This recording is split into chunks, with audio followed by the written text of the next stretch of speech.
Well, right, we'll get into it. Welcome back to the Ivell podcast. This is the second one of me and this new, what's the word here? Revived situation. I've got a good friend with me this one, and welcome to the Drift Corner. I've decided to call all of these ones with my drift friends and drifters and drivers and anyone involved within drifting the Drift Corner, so people can find them more easily. And today I'm joined by two-time BDC champion, two-time IDC champion, and 2021 Russian Drift Series champion, Jack Shanahan. Hello, sir. How are you? What's up? Thank you. I'm all right. How are you? For joining me. Yeah, I'm good. We tried to do this earlier, but then you got ill. So yeah. Oh, you feeling better now? Feeling all good now? Yeah, not too bad now. But it was like 2 weeks ago, so yeah, I'll be hoping I'm better. Yeah, you say that. I tell you what. When was I really ill? I was like ill for basically after Riga, which we'll get to in a little bit. But I was like ill for a month. I was like dying of a cold for like a whole month. I couldn't believe it. But I didn't do any COVID tests though. I was refusing to believe that I could have it. So I was like, yeah. No, I actually wasn't that bad. It's just that my throat was actually getting very bad because I was coughing. So I was like, I'm not going to be able to talk to you for an hour. No, it's good. So. Yeah. We're gonna chat for a while, Jack, because I've got a lot of stuff we need to cover. I want to get it off the ground floor straight away on this podcast by saying that you are one of the reasons that I fell in love with drifting.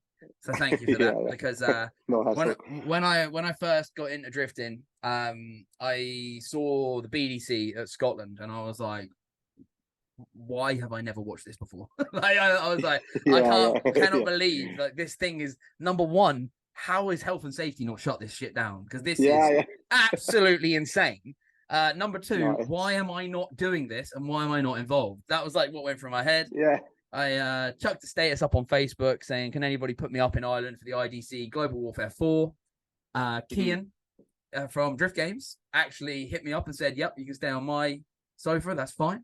I thought that's pretty cool of him. Didn't realize he was part of Drift Games at the time. I thought he was just the low life. Yeah. Remember that from back in the day? Yeah. I flew in, stayed on his, and he was like, "We're going to the track." I was like, "Why are we going to the track? It's a Thursday." He was like, "You do know I'm like the general manager of this, right?" I was like, "Well, I do now." And then I got to witness you beat James Dean, and I don't know, was that the first time you beat him in competitions? First time, yeah. So. A big milestone of my career, I think. Yeah. So, oh man, it was such a, because that was when I realized how all of the stories that drifting has, and obviously Dave Egan is a fantastic storyteller when it comes to making these stories. Very good.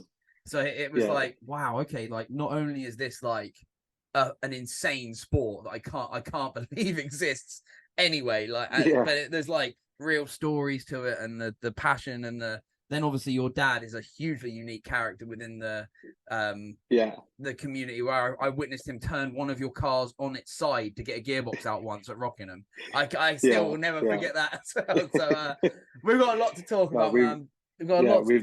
We've done a lot. Fair.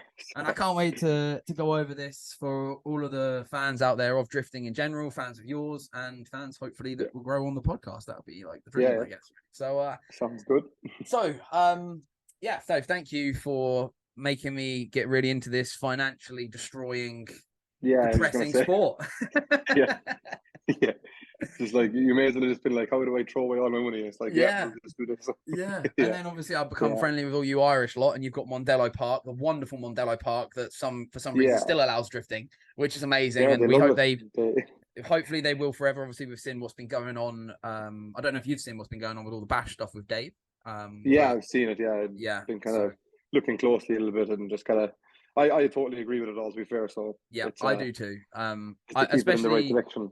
For we'll touch on this quickly, because I wasn't even planning on talking about this, but because it's come up like from my point of view, because obviously they've done a podcast recently. I'm one of the guys that travels super far to come to them. Like, so I live in Essex, which is for me the journey on the boat to you guys isn't that bad. It's the journey across the country to get to the boat that sucks. You probably know that. Like, so I live really near Harwich. I live really near Harwich, so that port. So you can imagine that distance from Holyhead to there. So it's long. And then when you come, and I was actually driving with Connor, which this is the part that really annoyed me. Like, so all the weekend, it was amazing. Not the one that they've just shut down. Like, this was one of the previous ones earlier in the year. But I finally got to I feel like I finally got to a level where you guys can chase me and feel comfortable enough that I can give you a good lead run, or I can chase you guys. Yeah, I'm not just gonna sideswipe you off. It's like a dream to be out driving you guys. So Mhm. like it's really cool. And me and Yeah. Connor were getting some really serious laps in. I mean, like he was not giving me any space. I'm talking like he was like this close to my car. Yeah. And then we got shut. The track got shut because the same E46 that looks like shit kept crashing. And I was like, man, like, how often do you get like one of the best drivers in the world driving with you, making you better, and now the whole track's closed because some donkey keeps crashing on the same corner? Like, I get we all have to learn, but I had to learn in a car park going around cones, so not on Mondello Park, So yeah, like so, obviously when I started drifting as well, it was the same. Like it's when I went like I had no other choice but to be kind of good at it, because like if I was bad, my dad was like, forget about it, So it was like I wasn't allowed to be bad basically. But like I see it like myself, like firsthand. You go to all these events, you see like these cars like rocking up, and like they're just not prepared, and like the driver is not prepared, and then when anything goes wrong, they just don't care. There's oil in the pits and there's water and everything, and it's just like it's not really fair because of like how much work goes into keeping Mandello open, and then like you've got the likes of those people they just kind of disrespectful towards like the staff and like the track accountability. Itself. And exactly. the track itself, I feel like I have to really put my little thing in here. It's like, so I live in England, and I cannot think of any circuits in England that allows drifting other than Silverstone, and they only allow it for demos, and you have to go in through sweeps who handpicks the drivers. Does that make sense? You can't just rock on you can't just book on a drift day in the UK at a professional motorsport circuit to drift. It's just not a thing you're allowed to do. Sweeps is the only guy that really has any say or any hand in getting involved with these big tracks, and he's still managed to convince Anglesey to allow us to have the Drift Matsuris. But even then, they put them big tractor tires out. So, like you say, you have to be good, or you're wrecking your car. It's like one of those really scary things, like where you either rein it in a little bit and don't go too wild, or you get Ollie Evans in front of you in a 5-car train of S15s, and you think, let's all just die. It's like one of those things where it's just like, it's good fun. No, I understand. So, but to be honest, I think at the start, just back to the whole like cars looking bad thing. I think we done a Drift Games bash video with Dave before, where it was like I had my E46, Connor had his S14, and James had his E92, and like the three cars were fairly battered looking, but they weren't like like the four wheels are going to one direction.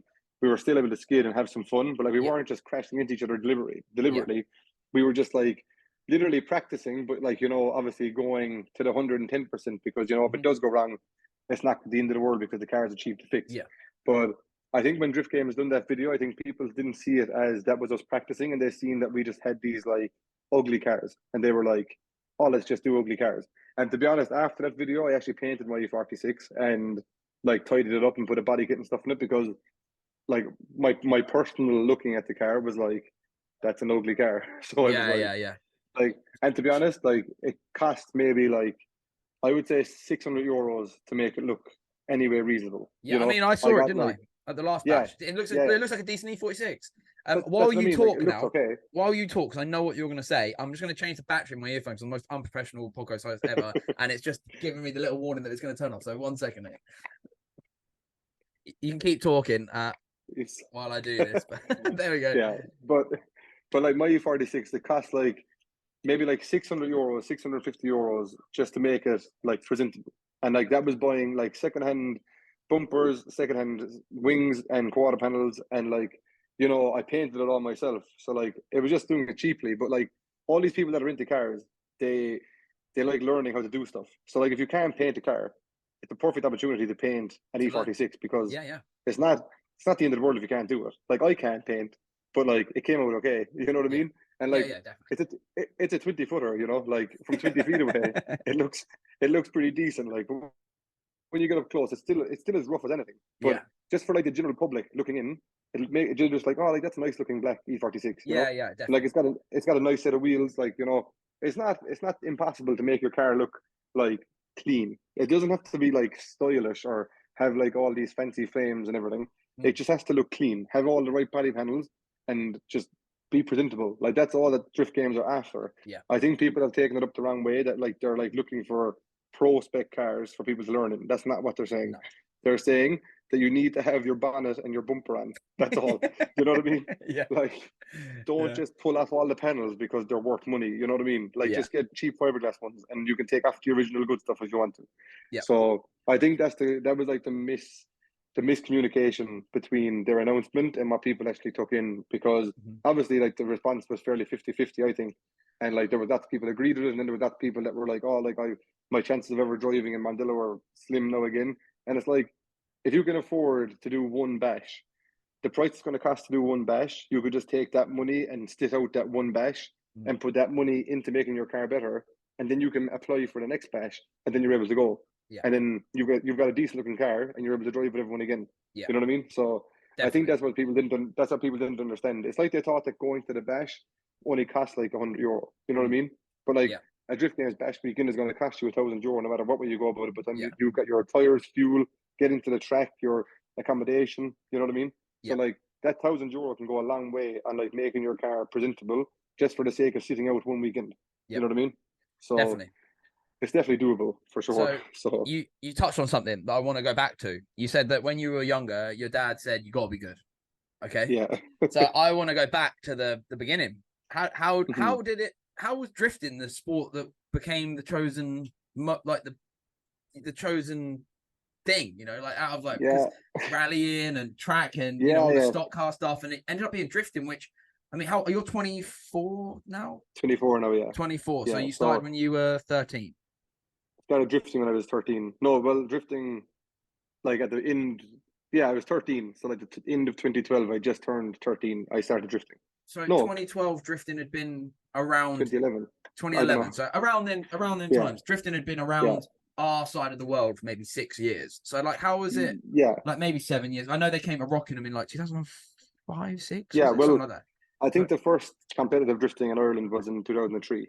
And that was in Rose Green, which is like a stock car track that I used to drive in, doing stock car racing. So if we go back to the very start, do it. I used to do stock car racing. So it's like literally 1 litre micras on an oval. And I used to race in Rose Green, which is in Tipperary. And then there was a place called the Pike in Dungarvan, which is in Waterford. And I used to race in a track called Kinflynn, which is now where 360 Motorsports Park is in Kerry.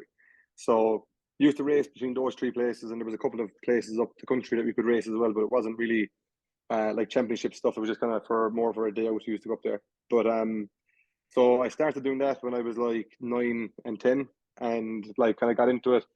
And I remember I used to race in Rose Green, and like I done my first 5 days racing in the junior class, and they actually signed a petition against me to go race against the men. So I've been racing against men since I was like 10 years of age. And so the other competitors got together, their parents come back and said, Jack Shanahan cannot race against my son anymore. Or basically, son or daughter. I know girls do it. They signed a petition and said that I wasn't allowed to race. And so I think this was like a way they were trying to like basically, because like obviously with dad used to race and mom used to race, they were also very good. And this was like they thought would be their way of getting me out of the sport again, because like dad kind of stopped racing at this time, and like he was trying to like focus on getting me into it. And they were like, you know, if we just do this now, he's not going to race because like, you know, his parents aren't going to leave him race with the men. And like we went there on like a Sunday morning, and they were like, oh, you can't race unless you race with the men. And my dad was like, okay. So we just went in, because like in the junior class we used to be on road tires, and then the men's used to run like a Yokohama, like a race tire. So we just went and bought 4 race tires and went to the men's class. And like it wasn't much of a big deal. Like we went out and we still like were competitive and ended up winning like that championship and stuff when I was 10. Like, so it didn't really matter. But that's kind of how the whole like stock car thing happened. And like we just like it was always oval racing, like what I've done. So like dad used to race oval racing on tarmac and on dirt. So like they used to do like stock car racing and autograss, and like my mom used to do it as well. And my mother was actually the first Irish female national champion in England. For autograss racing as well. So like it's not just the one-sided thing at the parent side of thing, because they're both into it, you know. Yeah, that's so cool. Can I just say as well, like Val is amazing. She's so great as well. I have at Drift Master. She keeps me fed. So do you, to be fair. You don't really let me go without. So it's it's always great. So shout out to the Shanahan parents. They're both lovely people.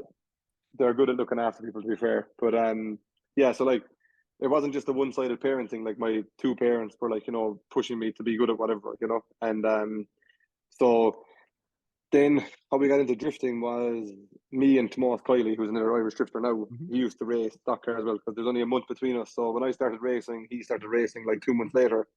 Me and Dad actually built him his first car here Cool. and got him going and stuff. And we bought a 318 IS BMW, and we painted the bottoms of the bumpers black and the bottom of the side skirts black, and we put like a spoiler off of like some Japanese import thing on the boot, and we welded the diff, and we like put the blowtorch on the springs and slammed it down, and like it was the ugliest looking 318 you'd ever see in your life. That's what Dave's But just banned from the bash. That car. yeah, basically, yeah, that car. So we started like doing like donuts and like he had like quite a big yard at his home place, and we used to just love just going out and like just doing donuts and Yeah. trying to like link corners and stuff, and there was this place called a tannery. It's like literally like a slab, like you can just go there and do donuts, and there was like enough maybe to like be able to drift for like maybe 40 meters, like it's really small. But it was one Sunday we had like booked in, and we had rang like the owners to like make sure it was okay for two 11-year-olds to go down and drive the car, and they were like, yeah, like whatever, there's no hassle. So we were racing on a Saturday evening in Rose Green, me and Tomas, and I think I had won some championship that night, and the next day there was racing on in one of the smaller tracks up the country, and Dad was like to me, like, like, are you going to come home and go racing tomorrow? And I was like, I'm going drifting tomorrow with Tomas. And Dad was like, because he hated drifting, like really, really hated drifting. So he was like, don't mind that, like, like you're only burning tires, like it's a waste of time, blah, blah, blah. And I was like, well, I'm going anyway because like I want to try it and see what it's like. And so I think he didn't talk to me for like 2 weeks after that, but I went and had a bit of crack with Moss, and we literally just went down and like just done donuts for the day, and like we had no handbrakes, so we were just trying to like drive into like the oval and like just like diff lock and just try to get the car to go sideways and stuff. Like it just random day, like first day ever out, like trying to drive a rear-wheel drive car. Yeah. And so yeah, then that happened, and then like Dad was talking to Tomas's dad, and he was like, "How did they actually get on? Like what's it like?" And then Tommy was like, "Yeah, it was good." He was like, like they definitely have the feel for it, whatever, like And like I was out in the meantime, I was like annoying my dad about trying to buy an S13 or something, And And back then, I then just want to preface that anybody up that is like a younger generation now listening, thinking, yeah, just going out yeah, to buy like back then they were like 1,200, 800 pound oh cars. yeah, Like I yeah, had a friend that bought an SR20 DET S13 180SX for 800 pound.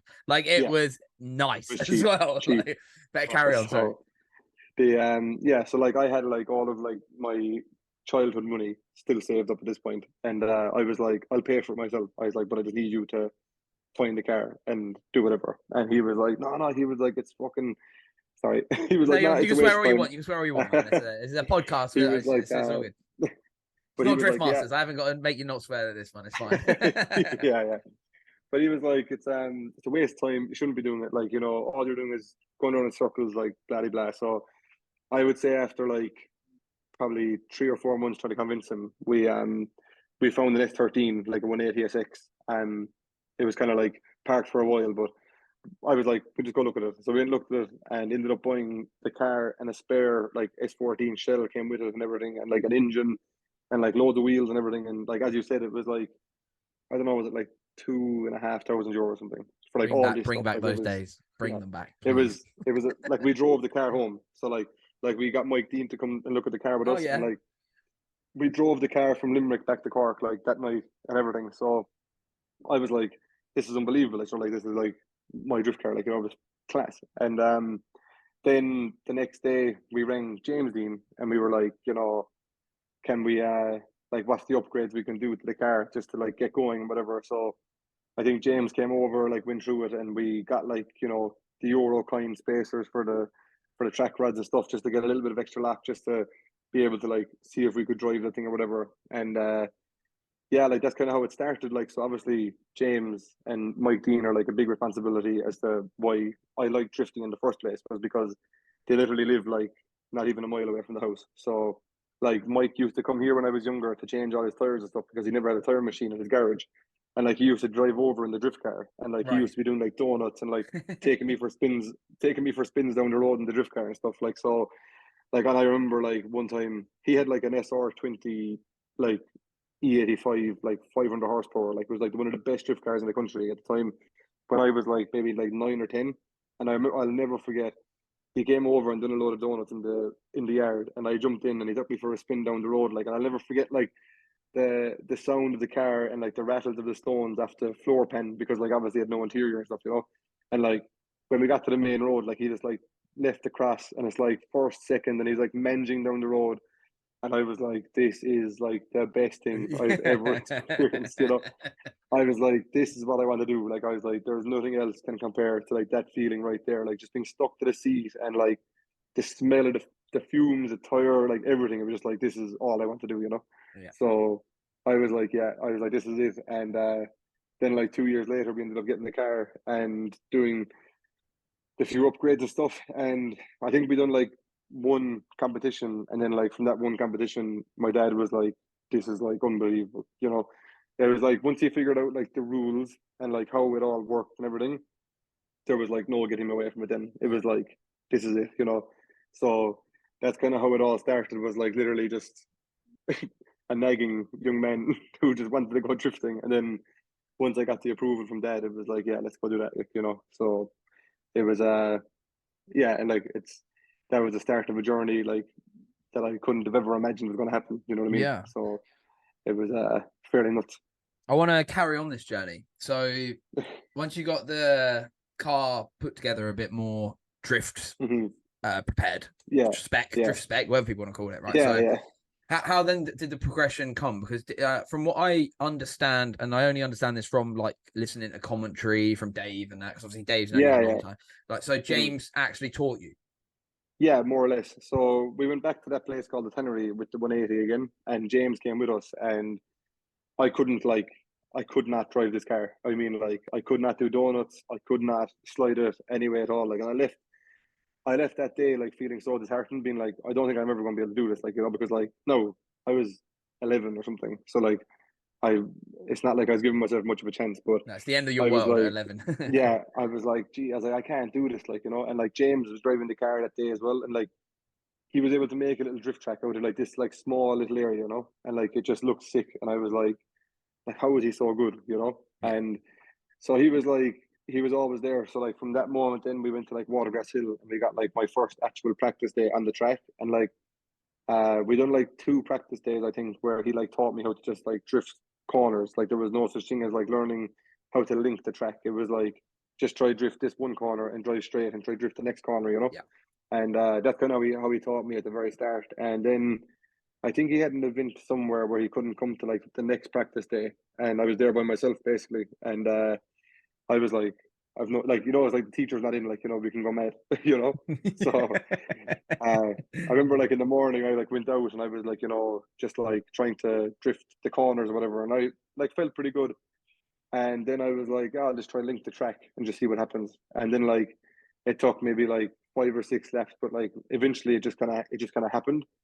And like I'll never forget, like, you know, rushing to their house on the Monday to show him a video of me linking the track. And I was like, Brilliant. that was me, you know. And Yeah, yeah. but like, yeah, no, like ever since like then, like it's not like he stopped teaching me like the minute I linked the track, like, you know, like even to this day, like when we're competing together, like we go back and forth, like, you know, like always, like, you Mm. know, giving each other advice and tips and stuff, like. So it's definitely like, you know, the reason as to why I've been as good as I am now, I think, because like, you know, he was able to let me in with all the pointers and just give me all the tips, like, of like what you can do and what you can't do, how you should react in this situation. Like there was lots of times like where he was driving my car in like Watergrass Hill, and like we'd be in like big tandem, like big trains, and like just even seeing like how fast his reaction times are, or like where is he looking, like while around the track, Yeah. like those like simple little things are like what like kind of made me realize as to like what as to why he's so good, you know. Yeah. Because like it's not like he's just like focusing on like the next corner, like, you know, if you're in the middle of a drift train, like he was focusing on like the next corner where he's going to be handbraking, looking at the car in front of him and the next car in front of him and the car behind him, you know, like, and he was always focused on like all those little things. Yeah. And like I remember like just sitting in the passenger seat, just like looking at like where his eyes are at, you know. like, and like how he was reacting to all these little things. Yeah. And I think that's kind of like what helped me the most, was like being able to see firsthand how good he actually is, and then being like, I want to be that good, you Yeah. know. Yeah. So I mean, yeah, yeah, I think we're very lucky that we still have James Dean competing and drifting, and yeah, being for so sure. passionate about it still, and still like there was a moment at the LZ World Tour this year, like when he first pulled his RX-7 with the four Hmm. rotor out and was like, I'm Yeah, gonna go do some practice laps. Like Mondello had said, yes, you can go and use the track, even though it yeah, was after hours, and like go and test mm, the car. And everyone ran to watch it. yeah, yeah, Do you know what I yeah, mean? And I was running because I was like, yeah, I am not missing this. And there were yeah, so yeah, many people that had their phones out. And obviously my job at like these events is to have the phone and to film stuff. But yeah, he specifically asked me, like, please don't post anything, like, because he's yeah, got his yeah, big reveal. And I'll always yeah, respect the drivers, like I did with you at the start of the year when yeah, I of accidentally course, posted your yeah, yeah, livery before you, instantly yeah, deleted it. Do you know what I mean? It's like, yeah, it's yeah, not for me no, to 100%. ever try and take from you guys. So I was Yeah, like, do you know what? He doesn't want me to film it for the Instagrams. There's hmm, 400 people watching that are filming it with their iPhones, and I yeah, just took it in.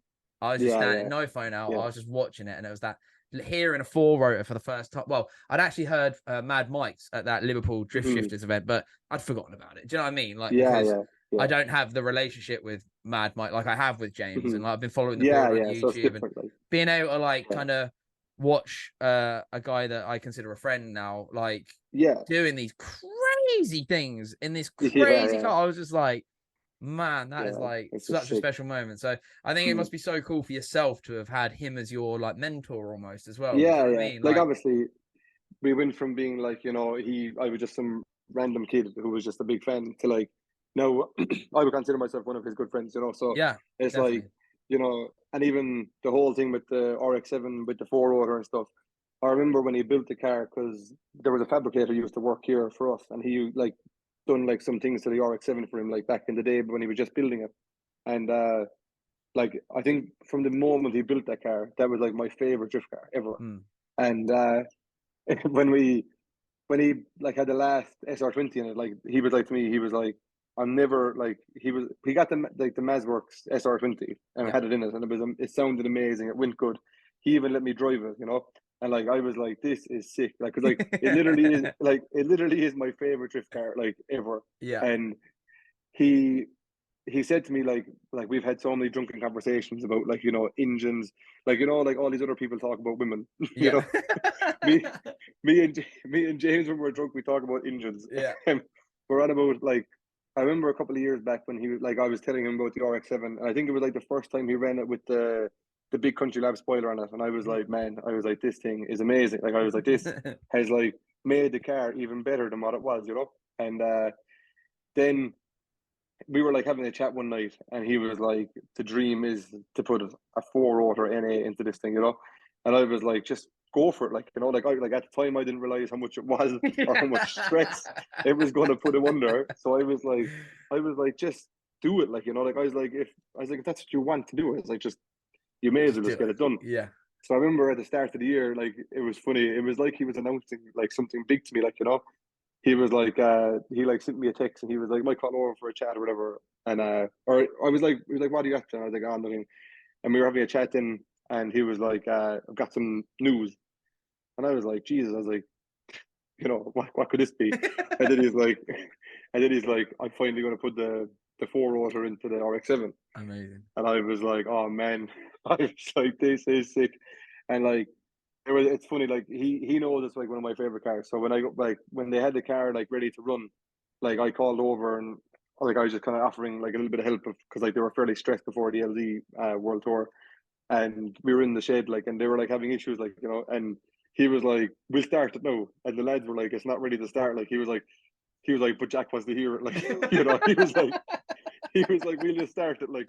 And then he was like, I want to hear it again anyway. So he was like, let's just start it. And I was like, no hassle. And like, Yeah. I was just like to see a look in his face, like, of like having like basically like the dream The dream sound. happened. You know Yeah. what I mean? Like, it's funny.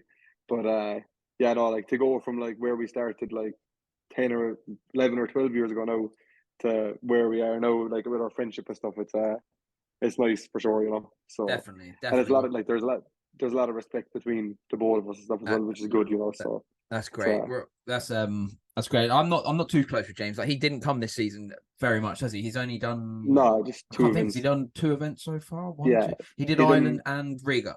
Riga. So Yeah, yeah. we've missed him in the series this year, but he's obviously doing really well Hmm. over in FD, considering he's in a new chassis.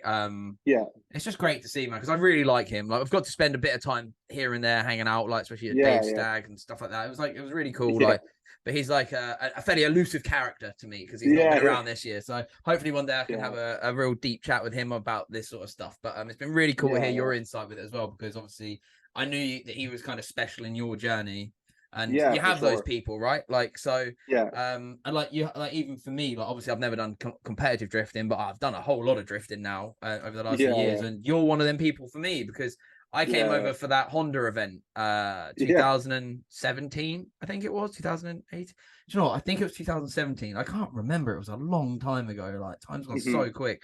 Um, Yeah, but the drift games guys let us, Morgan and Kieran at the time who was working for me, yeah, we got to have a drift lesson, and yeah. you picked I me. got to teach you. Yeah, Yeah, you got the yeah, Honda buy. I remember you calling yeah. me that in the thing, and I was like, yeah, all right, sweet.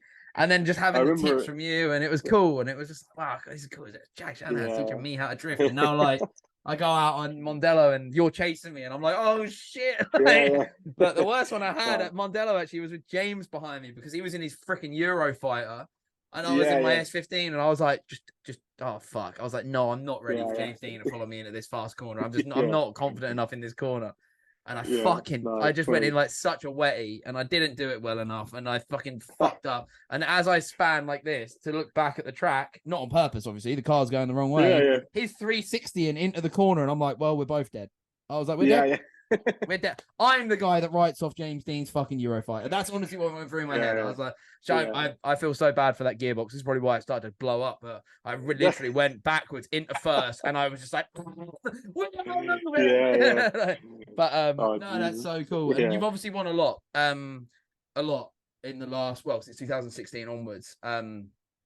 But I won the semi pro championship in my first year of driving as well. Wow. So Okay, your yeah, first so year as well. yeah, yeah. So it was when I was I I done like so when I first started drifting when I was 12, and I wasn't allowed to compete when I was 12, but I was allowed to do Jap Fest, like which was like the last event when I had just turned 13 in August, and the event was on September like 7th and 8th or something. I got to do that event, and I think I qualified in semi pro or whatever, and then the following season I done my first full season, and I also went to Drift All Stars that year in Europe, and I was a semi-pro champion, semi-pro and rookie champion of 2013, and I finished fifth overall in the Drift All Stars European Championship as well. It's insane. So it was a fairly hectic first year of drifting, Wow. like a full year of drifting. So yeah, it was quite an eye opener going to Drift All Stars and seeing like like all these cars and stuff, And then we tried doing Drift All Stars again in 2014, and we didn't really focus on the Irish Championship, but I think we finished like sixth or seventh, but we had like an engine failure at the last round of the championship and stuff. So, yeah, the second year wasn't so bright as the first year, Yeah. you could say. Yeah. But Drifting does yeah, that to you though. that's just the way drifting goes, That- unfortunately. So, that's. yeah, Do you have a favorite like thing that you have won? Do you have something that when you think like all the things you've won, is there one, even whether it's a championship or a round? Because I know how much Riga meant to you. And yeah, like I'm not fishing for you to say that, just to let you know. But like yeah, yeah, no, when no. I saw that, and I was like, wow, even after all these years, it still means so much. Like, Hmm. is there anything like whether it was your first or even Riga or whatever, like out of all of them, is there one that you're Like like, wow, that's the one I love the most? Like, I think if I could put it into three categories, so if I was like, my favorite person that I've like beat in a battle would obviously be my first time beating James, mhm. because it was like something that I never thought was going to happen. Yeah, And then when it did, like I remember being like, "What the hell?" Like I yeah, was like, "I've actually like I've done it." So I would say that'd be like my favorite like battle as to like why I've like the one that I've won, and the fact that it was a final and stuff. Like we had so many finals before that battle as well. There was a lot of build up to it, so I think that was like my favorite battle win. If I was to say my favorite event, probably would be Riga this year, because this year has just been super stressful, and like it's had lots of ups and downs now at the moment, and I think you can see by my interviews and everything, it was quite an emotional roller coaster Mm. getting to win that event. And it's like when I done Drift All Stars in 2013, I was there with 400 horsepower SR20 180 SX, and Yeah. like it was in front of maybe 500-600 people, and then to win it this year, like with how big drifting has gone to like a sold out crowd, and like Red Bull TV and everything, it just kind of all took over a bit too much. Yeah. And yeah, so that's definitely my favorite event I've ever won. And I would say my favorite championship I've won has probably been the RDS, the Russian championship, because I went there by myself. It was like my first time getting to compete without Connor, without Dad, without my family, without my own team. So it was literally just me, and it was kind of a good wake up call to myself that like I can do it by myself if I really need to. And obviously there was a lot of dedication behind the scenes of like the support of my family, and obviously my girlfriend who pushed me to go and do it and looked after nearly everything for me. But like we done that championship, and like I think when I got to the end of the year, I was like, it was really tight in the championship, and I was like, oh, I'm not going to win this, like or whatever. And then Connor came with me and my girlfriend, and we were like, we got to the top eight, and it was against the championship leader, Arkasha, who's like an amazing driver. And it was like, if you beat him, chances to win the championship are fairly high. And I was like, I went there one more time. And like, I remember when I beat him, like, I literally burst into tears. Like, I was like, I cannot believe that Yeah. I've Yeah. done this, So, then we went on and we had a battle with James where I messed up, and he went on to win the event, and I came third on the podium, which was enough to win the championship. But Oh, then that was amazing. enough to bring James into third place in the championship as well. Oh, So cool. it kind of worked out. So basically, if James finished third on the event, he wouldn't have been third in the championship. But when James got to the final, it was against Gotcha, and if Gotcha won the event, Gotcha won the championship. So it was like it was like I knew I wasn't going to be good enough to beat Gotcha that day. So I was like, make a James. mistake, let James beat him, and then we're all happy. But Brilliant. yeah, so like that was definitely like one of the like standout seasons for me, because like there was so much traveling. It was basically in the middle of COVID. There was so much like pressure, paperwork, flights, COVID tests. It was like just one of those years that like it was like it went pretty quickly, but when you look back at it, like you've done so much, and I was like, Yeah. Jesus, I was like, that is a lot in a year, So it was yeah, no, it was definitely one of my favorite things like in my whole career, I would say, And obviously, like if you look at the grid of RDS, It's you crazy. think Drift Masters is big grid. Like Yeah. in RDS, like, I don't think people understand how good Yeah. the Russian drivers are. Like, you've like my two teammates in Fresh Auto were Losov and Demir, like two of the most insane drivers I've ever seen. Like, I mean, they are unbelievable. Then you had Arkasha, Gotcha, and like four or five other drivers who were like insane. And then you had the likes of like Kawabata, who like when you say Kawabata to someone that doesn't even watch drifting, they know who Kawabata is. And I had Kawabata come up to me after events in the airport, being like, "You're insane! Like you're one of the best drivers I've seen." And I'm looking at him and I'm like, "Are you like ill or what's wrong with you?" Like, So like, and like you had like Daigo Saito, and you had a load of other like other drivers that were like really Just really good. just And awesome. Yeah. Like that when yeah, your year in that was the first time I ever watched RDS properly. yeah, yeah, And I was like, wow, this is really like yeah. good. Like the No, level of like yeah, it definitely was. Like, and to be honest, I think the whole like politics side of the world at the moment is obviously after ruining um everyone's chance of actually seeing what RDS is, like yeah. how good it can be, So it's quite annoying because I would love to be able to go back there to Yeah, I compete was against those drivers and the tracks and everything. So literally was about to it's say, were you meant to be there again in 2022? yeah, so in 2022 we were meant to go back as a team, me and Connor, and we were meant to join a new team. So we had new cars being built. We had race trucks bought, like as in, it was going to be Man. probably one of the best. It was like that was like I was 10 years into drifting, and I was like trying for 10 years to make it as a pro drifter, you Yeah. know, like actually be able to live off of doing something I love. And then it just got taken away like one Wednesday morning Yeah. by a man in Russia. So it was yeah, it was a fairly tough week, to be honest, because we were like 3 or 4 days away from signing a contract with the team, and obviously it all went downhill. Like obviously my problems are not as anywhere near as big as the problems that were caused for other people, like in Ukraine or whatever. So Yeah. I can't dwell on it too much, but it's like at the same time I really thought that like that was it for me and Connor, you know. Yeah. So it's yeah, it was upsetting. And obviously we had planned, like we had done like all of our winter work to go to RDS and not back to Drift Masters. So going into the year of 2022 Drift Masters, we had no budget, no new sponsors, and it just turned into another stressful year of drifting. So no, we made it work. We were second and third in the championship, Mhm. and it wasn't that bad at all. But you know, it's just the stress of, like, you know, when you don't prepare fully for a championship, it's very hard to do it when you've only got 2 months to actually do Mhm. the prepare work. You know what I mean? No, So I like our understand. car, I so like the understand cars were fully. sitting and everything. So like the cars weren't rebuilt for the 2022 season. They were just literally as they were in 2021. So it was yeah, it was a stressful couple of weeks really, just trying to get ready for 2022 Drift Masters. But obviously it worked out in the end and we got a good result and whatnot. But Yeah.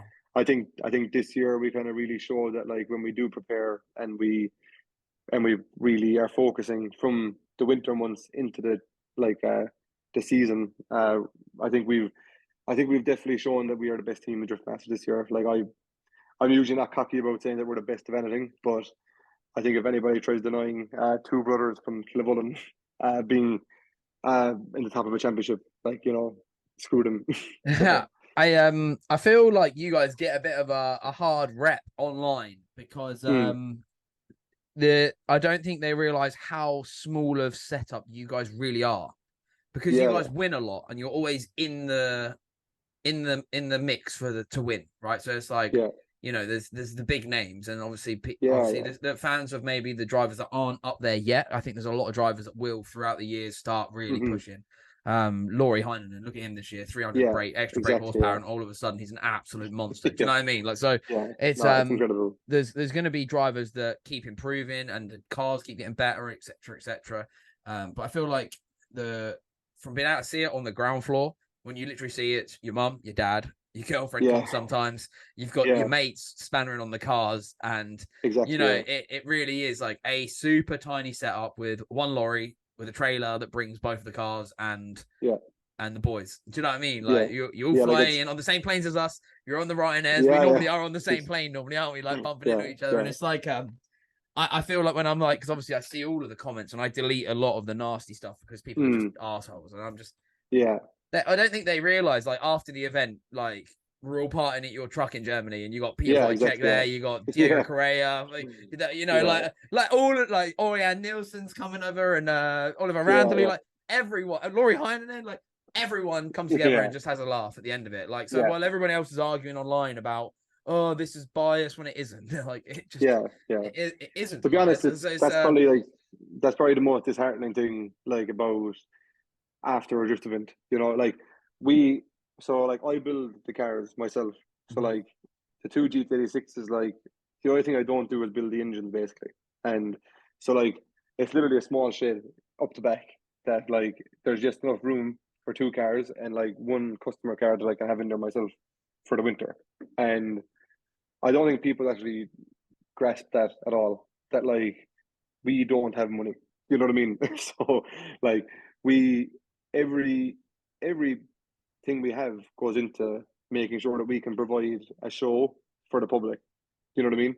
Yep. So I would appreciate a lot more if people did respect that better. You know what I mean? And they Yeah. were like, "Oh yeah, they actually do put their life and soul into this just so we can have something to watch on a Sunday." You know I what I think mean? the other So problem you're gonna have though going forward and this is just someone that is a fan of lots of sports. I'm not one of those. I'm a car guy, right? You know that. I do a lot, but I like football. I like golf. I like a lot of weird stuff that car guys aren't normally associated with, right? So like, I see it with like football, right? So I'm an Arsenal fan. I will always mention that because I love the team. So it's like, Look, we all have our issues. And but I see after a game, you just have the people online that are anti everything. Does that make there's always somebody that just wants to be the loudest voice in the room with their opinion that is the single worst thing I've ever heard. And the other problem, the problem for you now is like drifting really is getting big. Like we've just, well, I haven't done nothing apart from shared the stuff on Instagram, but like they've sold 53,000 tickets for the final next week in Poland, which is outrageous. Like for the amount of people coming, that's more than most Premier League grounds can hold. And the drifting final for Europe is going to have it, which is so cool. Like, and I think it's insane. With all of that, like I think it is Red Bull TV that they sell the rights to the show to however many countries that watch it on their TVs around the world, and they'll just see you and Connor. You know, obviously you've got the Hype Drop link deal, and then you've got Connor with the Red Bull on the car. So it does look like you guys have got like the big sponsor deals. You're always at the top of the board. You know, you're always. I mean, I'm pretty sure I watched you get a 100-point qualifying run once as well, which is like an insane feat. To get 100-point, that's perfect. That is the perfect run.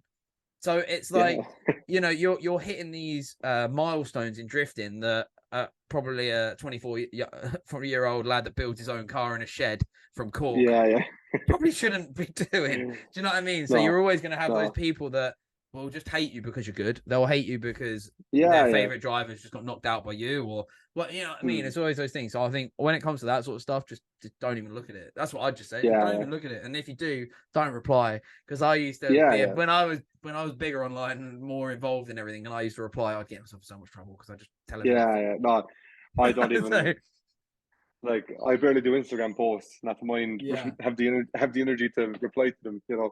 So no, like it's just because everyone on the grid works so hard, and then like you just see all this like stupid stuff, and like as you said, it doesn't matter who's in the final or who wins.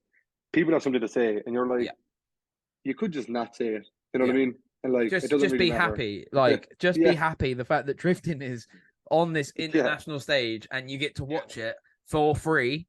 You know, Red Bull TV is free. I always have to say that because so many people get scammed by morons online. But like, just don't do it.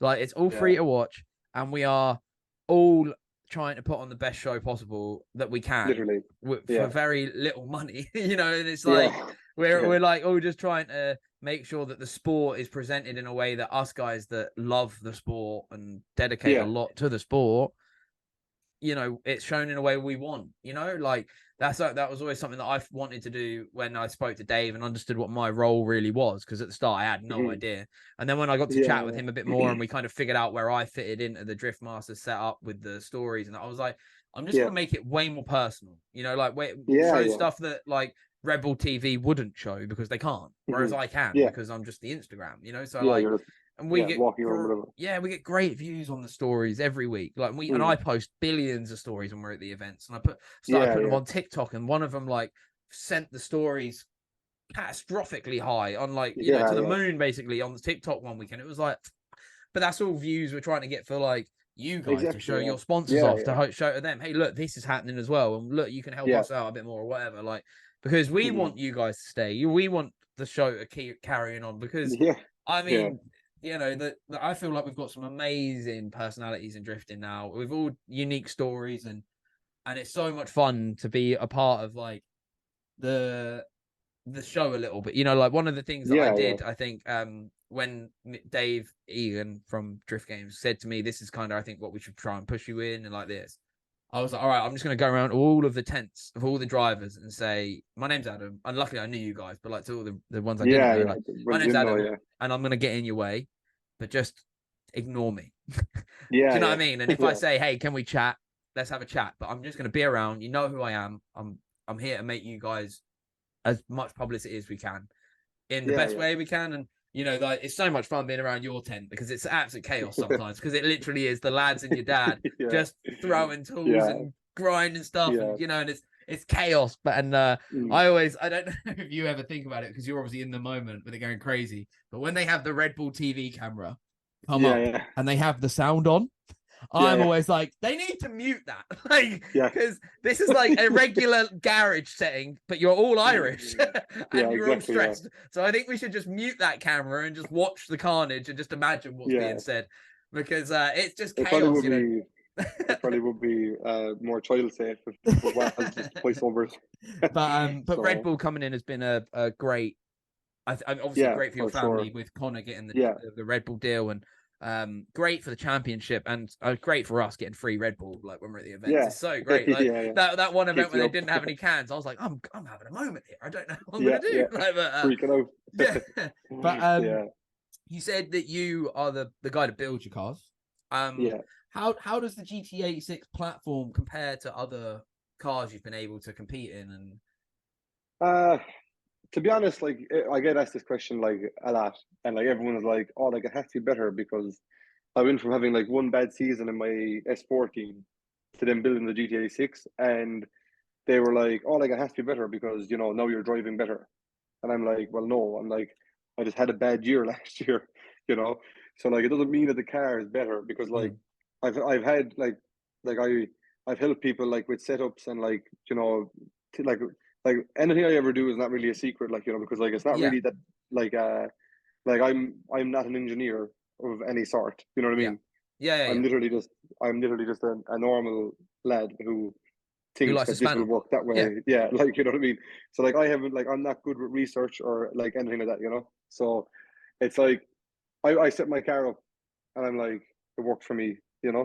And then Connor, like obviously I do his car, and I'm like, what way do you want your car? And he's like this. So I set his car up like that. And then he's like, yeah, perfect. And I'm like, sweet, we're both happy. yeah. And then you've got these people who are like, oh, can you tell me like what setup I should put in my car? And you're like, can no problem at all, you know.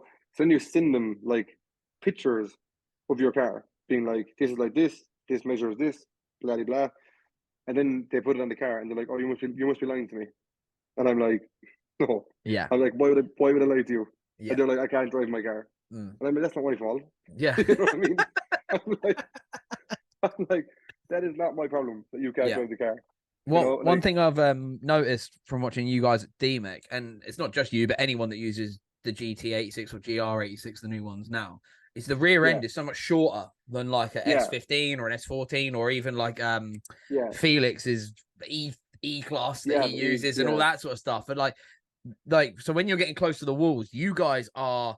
I think actually Blaine got an amazing clip of Connor's tire running the wall. Like the tire yeah, is yeah, on the it wall does, at Riga. yeah, yeah. So that At, must at make it even nearly harder, surely, like because you've got that less.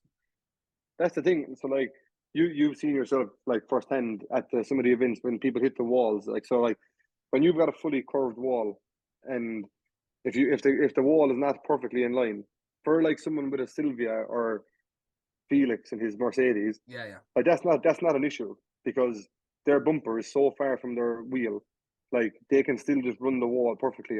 As we're in Finland or like even at the next event in Poland, there's going to be lots of curved walls. So if the walls aren't perfect, we can't do a perfect run then because we're so on the edge. mm-hmm. You know what I mean? So like we try to explain this in briefing as well that like if we are maybe 6-7 inches off the wall, technically we're in the same place Yeah, as the next car. yeah, So it's kind of it's a bit. That's probably the only thing about the cars I don't like, to yeah, be honest, because everyone is like, so like in Germany, I got crucified for my lead run that I wasn't on the wall. But I watched back all the videos, and my rear wheels are well inside the clipping point. But because my bumper isn't against the wall, they're like, "Oh no, he was like totally out of his zone," mm. and I'm like, "But I wasn't really. Fair enough, it wasn't perfect, but like Yeah, yeah, it wasn't bad. you yeah, know, if I had Felix's car and if I was sitting in the same place with his rear wheels in the same place, I'd probably be still braking the taillight. You know, yeah, so that's probably the only thing about the car that like confuses me a little bit. But other than that, like as a platform, like the only thing that I really like about them is the fact that all the chassis are new, like they're all fresh. Yeah. So like if you go to build a Sylvia or an E46 even, the chances of finding rust are very high.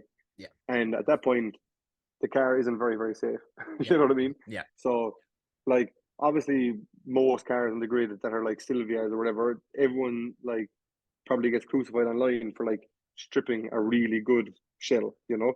But like trying to find a really good shell these days is quite hard. You know, like we've got a couple of shells, like Sylvia shells here, that like we were planning on building in the future, but like right now they're at the point where they're already like not good enough. You know what I mean? Right. Yeah. And Yeah. that's just from sitting. You know Yeah. what I mean? So that's the one thing about a GT86. You can get a 2013, 2014 GT86 chassis for like 1,500 euros, maybe 2,000 euros, which is not bad. Mm-hmm. And it's a fresh like car. not no rust, good Yeah. metal. You know what I mean? Yeah. So it's a good base, I think.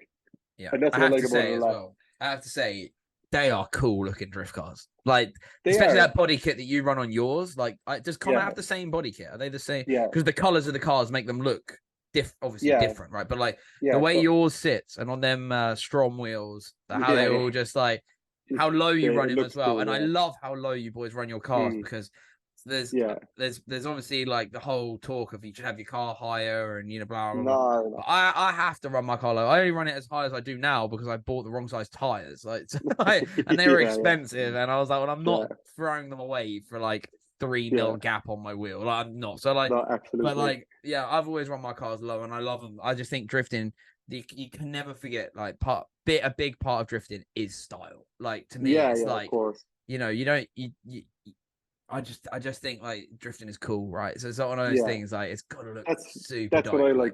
That's what I love the most about drifting is that like if you look at me, like you don't see me as if I'm gonna go around wearing pink clothes.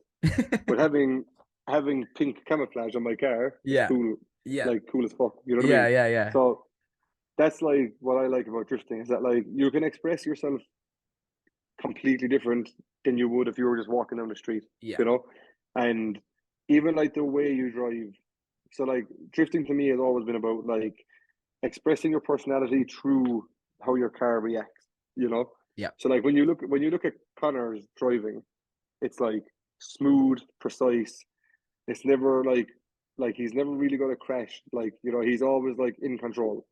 As where when you look at my driving, I could do anything because that's just how I like driving. Yeah. But Jack, then your entries in Riga were like the best thing I've ever seen in my life. If anyone hasn't watched it, hop on the Red Bull TV media player because they keep all Drift Masters on there so you can watch them. The app is free. Yeah. You can download them on decent smart TVs, like more modern smart TVs, and just watch the top 8, I'd say, because that's when it started drying up, right? Top 16, top 8. Because it was treacherous conditions in Riga. But like once it started drying up, your entries, man, how aggressive you were coming in behind cars. And like I cannot explain to people how terrifying them first few corners are in Riga. Like you boys are coming in at That's what looked like the speed of sound. It looks like you are coming in so fast. And the way you were entering, I just had this feeling you were gonna win that weekend because I was like, I've never seen you do this before. Like you look like this is you 100% in the zone. And I was like, this is sick. Like that was just obviously we're friends as well. Like you're one of the people I'm closest with out of all the Drift Masters drivers. So obviously I'm always kind of rooting like in the back of my mind, like, oh, God, I can have it. Like, but like when I was watching you enter that, I was like, got nothing to worry about, man. Like this geezer's having it large. Like, and it was so much fun to watch, dude. Like it really was. And it's interesting to hear what your thoughts on the 86, the GT 86, because you've got more 86s. But in the more traditional Irish sense of the AE 86s. And you've got a few of these, right? Can we go over your car collection real quick? Because you've got kind of cool little car collection going on now. Yeah, there's a few cars here. Like, so all of my cars, like, I'm not rich. All of my cars I've got them cheap. Yeah. The same as me, man. You buy early and just get them and just be like, well, I'm never selling them fucking things. Like, they are permanent now. Yeah, so like, I have my first road car was a 130i M Sport BMW. So like the hairdresser's looking car, but it's can you hear the dogs in the background now? No, you're good. No, No, okay, you're good. because Yeah, yeah, you're good. the dog's gone mad. No, you're cool. You're But cool. Mine keeps coming in and out. He's just chilling down here. yeah, So. yeah, I see him. Yeah. Yeah. So yeah, my first road car was a 130i M Sport, and it's not a fancy car of any sort, like, you know, but like it's probably the closest thing to an M3 you'll get for cheap. So I've got that there, and I have like €100 E36 coupe, a 320i that I plan on like putting a M3 engine into or something. But like I paid €100 for it. It's just sitting at the side of the house, so it's safe where it is. um, then I've got my S14. It's a 97 pearl white. It's actually an Autek S14, so it's like one of 242 that are an Autek S14. They're Picked it up non-turbo, quite right? cheap. No, Autek S14s came turbo They came with turbo. they actually came with a S15 spec R engine in them. Oh, but Yeah, then the so S15 Autek is 2 litre non-turbo, but it's NA, faster yeah, than the NA normal. Well, I'm so yeah, confused by all these Nissan specs. Like yeah. they, So yeah, when I bought the Autek S14, I was like, need to do some research now, and yeah, so S14 Autek came turbo, and S15 Autek came NA, but as you said, it had like, I don't know, like different throttle body or something yeah, that made it, I never or really like a looked into different it too deep, but exhaust manifold or something. It had like 10 horsepower more than the original NA S15. But yeah, so the S14 Autek came with the spec R engine, so it had like the S15 injectors and it had S15 turbo from factory. But yeah, so I've got that, and then I have an A86 booter road car also, which is like a 16 valve 4AG on throttle bodies that I'm currently in the middle of putting an ECU and loom into so I can actually drive it properly. But yeah, that's white over black on SSR Mark Ones, so she's like proper Jap looking. Just yeah, bought yeah, new SSR Mark Ones that are like big boy wheels that are cool. 15 by 9.5 minus 38 on the back. So I must get the grinders of the car now just to fit my wheels, but I don't care. So yeah, like A86s are a big thing of mine. I also have an A86 drift car, which is a 4AG 16 valve on throttle bodies as well. It's got like 140 horsepower, but like it's like stripped out cage. I call it the ugly duckling because it's not great looking, but it goes pretty good. Um, I also have another 86 booter like project car that I plan on building at some point, and I have like a Beams Alteza Beams engine conversion kit for it, Cool. and I also have A86 rally car as well.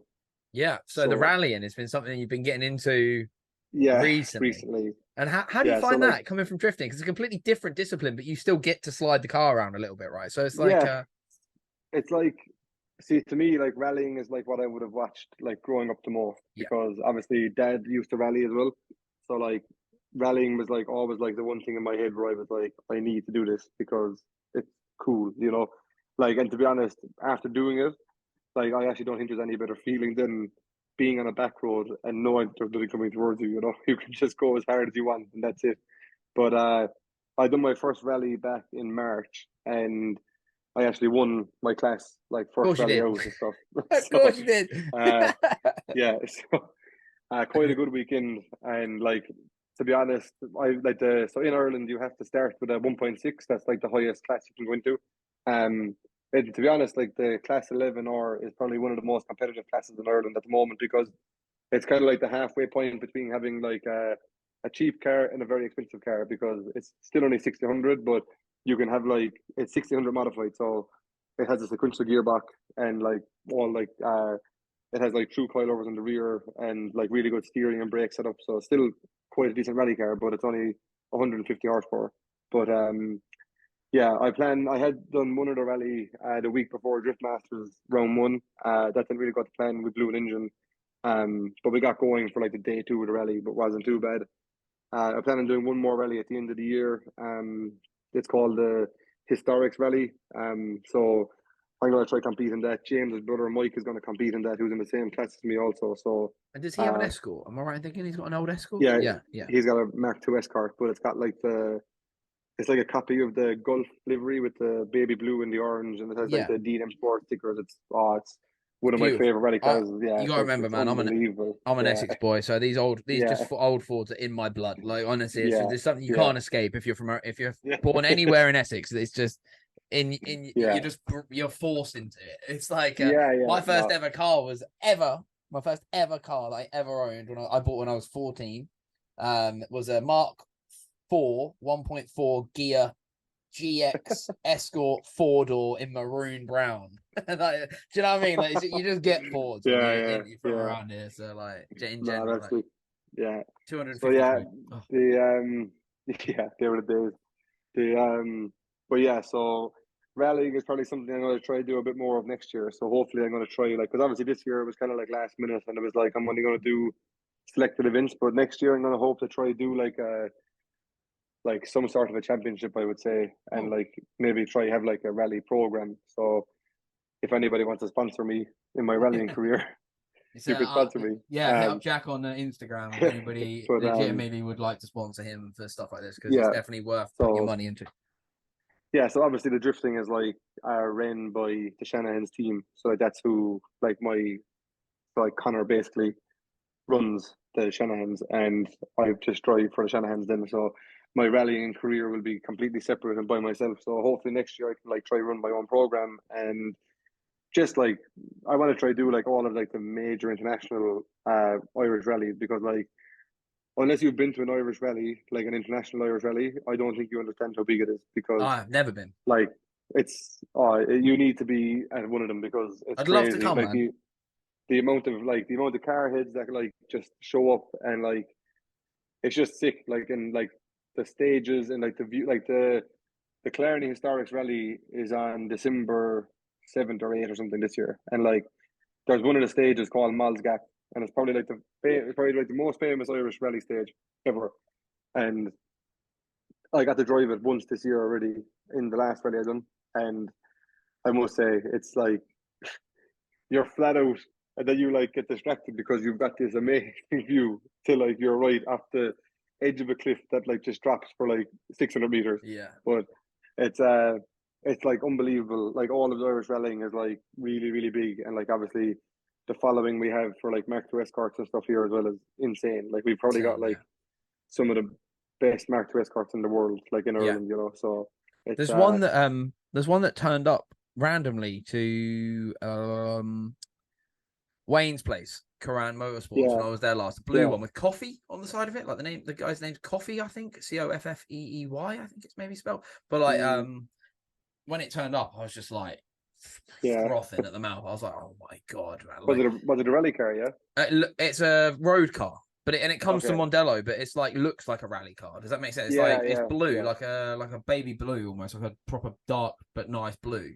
So it's not Hmm. baby blue at all. It's like a proper flat blue, like almost like the Santorini blue on the M3s. It's Yeah, really yeah, nice, and but yeah. it's super clean. It's got a cage in it, Mm, and man, my great granddad when I was a kid, he had a Mark One Escort Estate 2-door one though, mm. right? And it was in like Yeah, yeah, olive, almost like Millennium Jade. It was like that sort of yeah. olivey kind of color. And like I Nice. always kind of thought like if by the time that they die, obviously like great grandparents are old. I was like, I hope I'm Yeah, in a position where I can buy that car. Like, do you know what I yeah, mean? It was yeah, always like I yeah. remember going into his garage and seeing it and just being like, it had like 12,000 miles on it. He never drove it, and he Yeah, ended yeah. up and it got passed down once he did die. It got passed down to his son. I think it was Mm, his son or his daughter's first husband or something like that. It was like yeah, yeah, and he just sold it for really cheap. And I remember watching it drive off from my great granddad's yeah. driveway, and I was like, Freak it out. fuck. Like, because like it was just such a special. There's such special chassis. I think now when we Yeah, look yeah. back and you can kind of, in hindsight, I guess we'd have bought loads of cars. I mean, I was come from a Mm, Honda background, so I'd have had a yard full of Hondas if I knew they were all going to be worth what they're worth yeah, yeah, now, for like sure. Sylvias and Yeah. everything. But it is what it is, I guess. Like, so you saying you want to do more rallying? Like, what do you see with drifting in the future? Do you see yourself sticking around in drifting, drift masters, and all that sort of stuff? Or Yeah, like obviously that's the plan. Like I think uh I would like to think my name is a household name within drifting at the moment. So like obviously I just want to stay doing it until I can't basically. But it is tough. Like drifting is expensive. It's hard at the moment. It's quite hard to get sponsors and get people on board and you know keep enough budget aside just to be able to do Yeah, Drift Master Championship and stuff, So the plan is obviously to like not stop, but yeah, we just need to try work harder to make it happen. So good. yeah, but that's the plan, is to like do that. But like I think me and Connor still, like, we do like the idea of like trying to get into other motorsports. Like obviously Connor went and tried doing karting and stuff, and he was quite competitive with that and everything. So yeah, like I don't know. I think we're just drivers, Like I Yeah, don't see us as drifters. Like I think no matter what we'd put our hand to, we'd probably be like okay at it.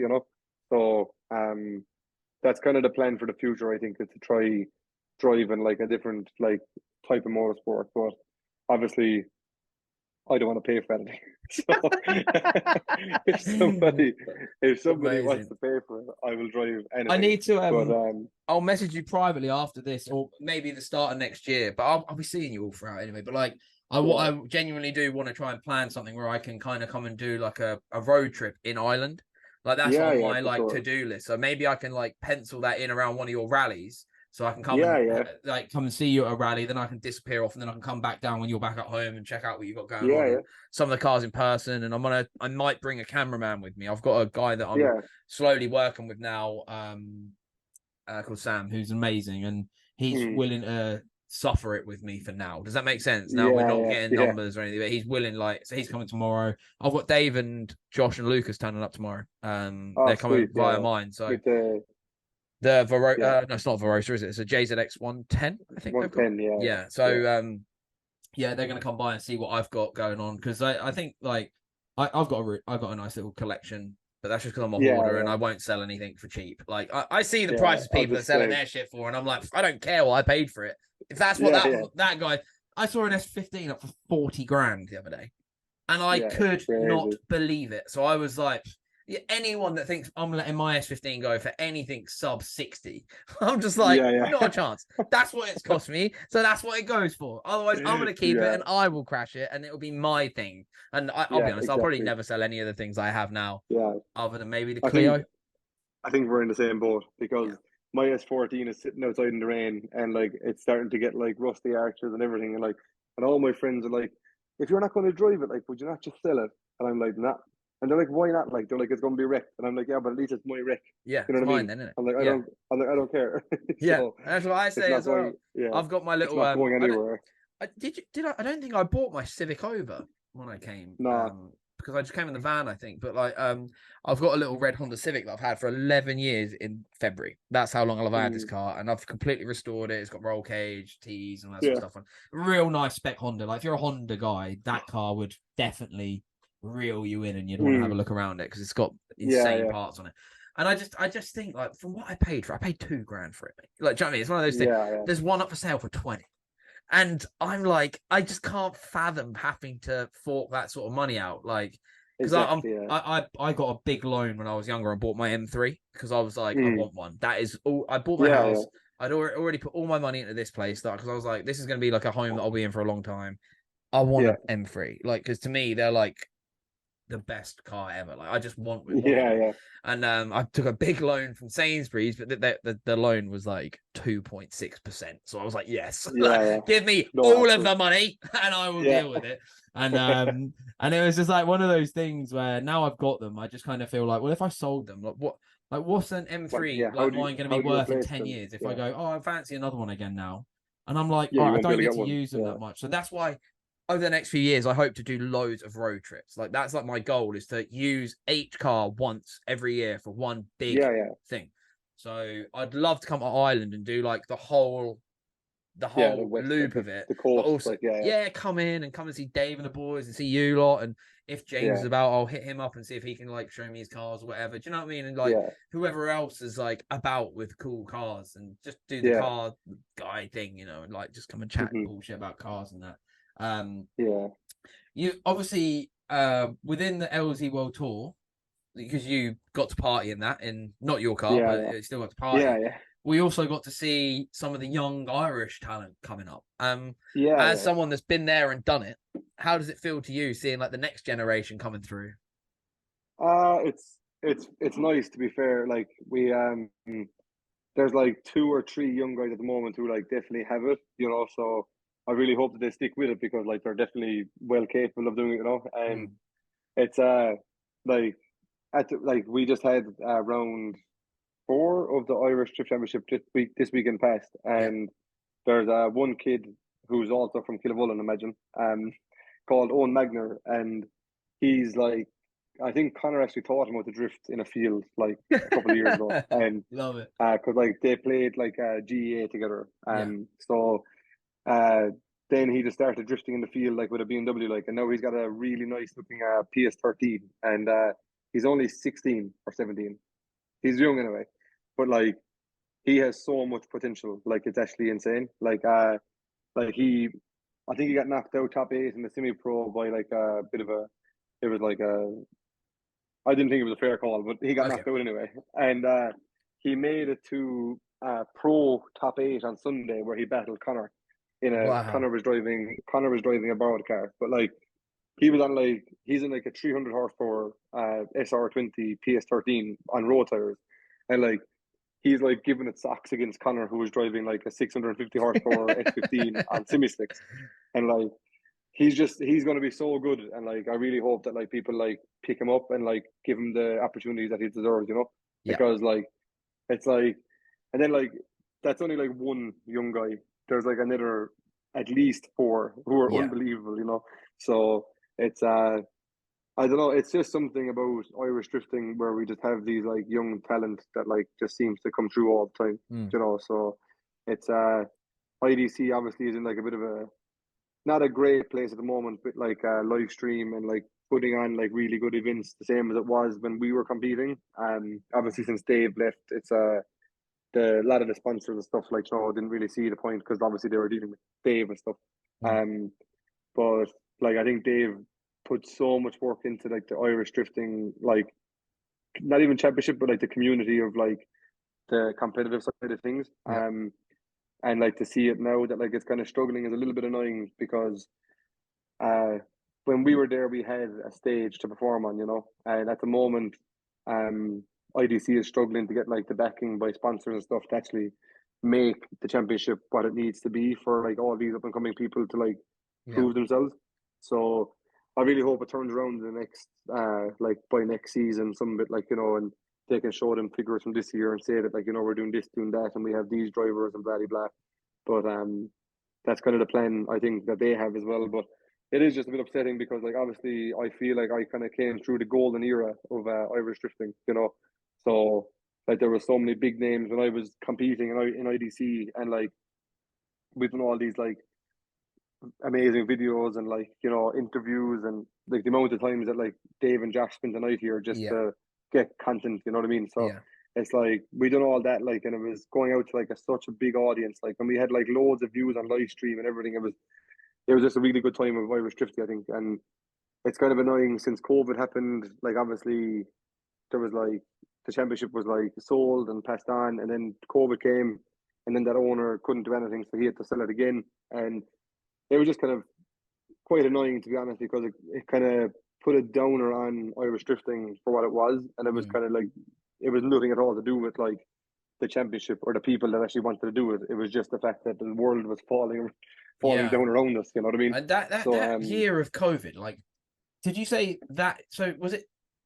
It was 2021 when you were in Russia, but that 2020 year for you, yeah, like, what that was was the it like for COVID you? Like, year. what did you do then? Yeah, I bought a Jimny and just spent the year in the mountain basically. No, did you? Yeah, so me, James, um, Michael Sheehan, and and Chris, James's nephew, and there was one or two other people bought chimneys, and we literally just like went up the mountains, And just and had some fun, you know? yeah, because like we were away from everyone else. We were James actually rented a house for like the whole of COVID, and we kind of like, you know, when like they suggested that you were allowed to have your COVID buddies Yeah, and you yeah, were yeah, allowed like pick your group of like five or yeah, six people. So we kind of like just stuck together. So we were like having a few drinks at James's place, and we were like making sure, because obviously James's parents are like they're elderly, and like my own parents and my grandparents and everything. Like we didn't want to be bringing on the illness to anybody mm, basically. So we kind of we kind of stayed to ourselves, and we couldn't really do a whole pile other than just go to the mountains and have a bit of crack there, like, you know what I mean? So Yeah. that's kind of all we done. No, it was kind of panicking times, to be honest, because it was like, obviously, like, James was basically out of work. I was Hmm. out of work. Like, I was actually working for a company at the time, and like I was literally out of work. Like, I remember being in work like one Tuesday morning, and like the manager came in and was like, "You have to go home," like, and we don't know when you're coming back. Like, and I Yeah. was like, "What the hell?" So it's it was quite a, it was a weird time, like, and like I don't think it'll ever again happen, because I don't think anybody's as like I don't as think stupid as we were anyone's gonna then. You know comply what I at mean? all. Yeah. I Yeah. mean, So mentally, were you okay through it though? Obviously, if you got the gymnies and some of the boys, it kind of gives you yeah, something to like do, no, I I guess. think no, I think like, to be honest, I think my mental health is worse now than it was then. So I mean, it's we like laugh about that. That's something really, yeah, really serious. yeah. But like, No, it's I know, but it's like, you know, then oh, even though we were going through COVID, there was like there was no there was no real element of stress, no. because nobody had anywhere to be or Hmm. nowhere to go or no one to please. You know what I mean? It was just Yeah. us, like, as people again, like, you know what I mean? And like we had nothing to attend for. So Mm. like it was like, are you getting up? Nah. No. Okay. Yeah. No hassle. You like you coming to the mountain? Yeah, might too. It didn't matter. You know what I Yeah. mean? Because we had so much time on our hands, it didn't matter. As we're like right now, it's like it's just hectic again. Yeah. And like everyone is like back to normal, and like I don't know. I think personally, it was kind of a wake up call that, like, even though we went through like a pandemic of like some sort, like there's been lots of deaths recently in Ireland, and it's like you hear about all these things, like, but nobody really panics about.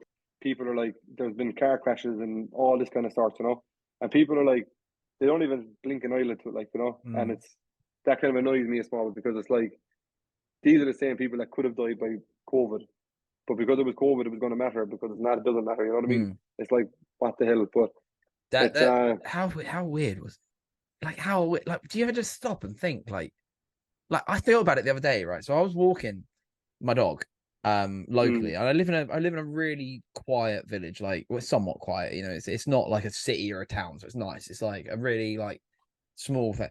And I was walking and there was no cars coming at me, and no cars mm, on the road. It was like real peaceful, and I was like, wow, this reminds me so much of like the yeah, COVID lockdown where I could walk in the roads and yeah, there it wasn't. didn't And matter. I was like, we all just kind of just got told you can't leave your house, and we were like, all right.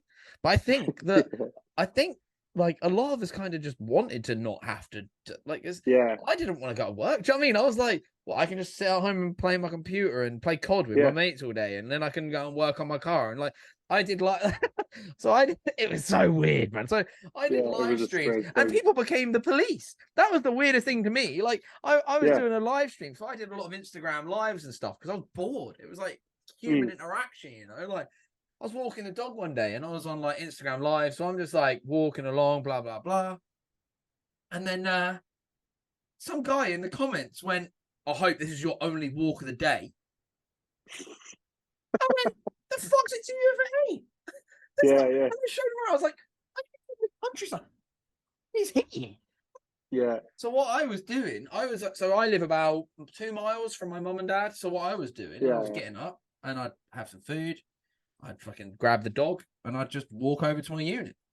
yeah, yeah, And then I'd yeah, work on my cars all night, and they were like, you can't do that." I was like, "What do you mean I can't do that? No, yeah, you yeah, can't leave your house." I was like, "But I'm now in my garage, yeah. and no It's one no else is different. here. Like, Like, yeah, so you want me to sit at home? Someone that has suffered mental health issues in the yeah, past, yeah, you want me to sit at home and do nothing, over than yeah, wander into my car, get into work on it a little bit, film a video for YouTube. That then gives me something to do when I get home, edit the video. Like, yeah. and my dog gets Oh, his 2 walks a day that he needs as a big Dalmatian. He needs yeah, 2 walks a day. Like, there is no compromise in that. But the government are telling me my dog can't have 2 walks, and I don't care what the government think. yeah, But I'm not doing what they fucking tell me. I was like, I don't want to come across like an anarchist, like or anti-vax. I had my jabs. I had to have them for COVID, like for the yeah, travel. yeah. For traveling and stuff. I'm Yeah, not I like say. that. But I'm not like that way inclined. But at the same time, I'm probably not going to have any more because I mean, I haven't had COVID at all. Like Yeah, I yeah, shared a room with somebody that had COVID. the whole time. The girl I was seeing had COVID, and she lived with me during that period for a little bit, and I didn't get it at all. So I was like, well, maybe I'm just not, I'm not going to go around my granddad's house straight after and be like, hey, granddad, come here, let me cough in your face. Like, I'll be like, all right, do you know what? Probably shouldn't see him. I call him Papa. I probably shouldn't see Pops for the next couple of weeks because I've seen her or whatever. So that whole thing, man, was so weird to me, dude. Like, I get it that it was like seriously dangerous to some people, but but like, it was to shut the whole world down. Yeah. The whole world, it was crazy, dude. Like we're only, like, I'm only allowed to. I'm going back to China in November because my work is China. That's like what my family do, and it's the first time I get to go back in 4 years.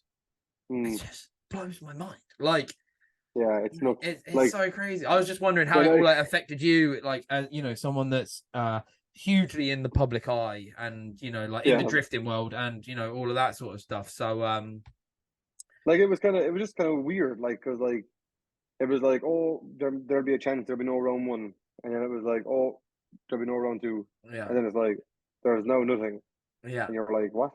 Yeah, but we're all outdoors. Like, and do you know what got me the worst? Do you know what annoyed me the most? This whole thing where I started to go, what the fuck is going on? Because this 1 + 1 is not equaling 2 right now. Like, this was the thing that got me right. So I went to Canada once the world opened up again, but you still had to have all the PCR tests. And so I went snowboarding, and I paid £180 to do a COVID freaking PCR test. £180 for what is a £1 test, but I was like, okay. Got my sheet through. I'm all clear. Lovely jubbly. Been isolating. I don't mind that because I just sit and play my computer for a week and I love it. But like, I'd isolated for a week.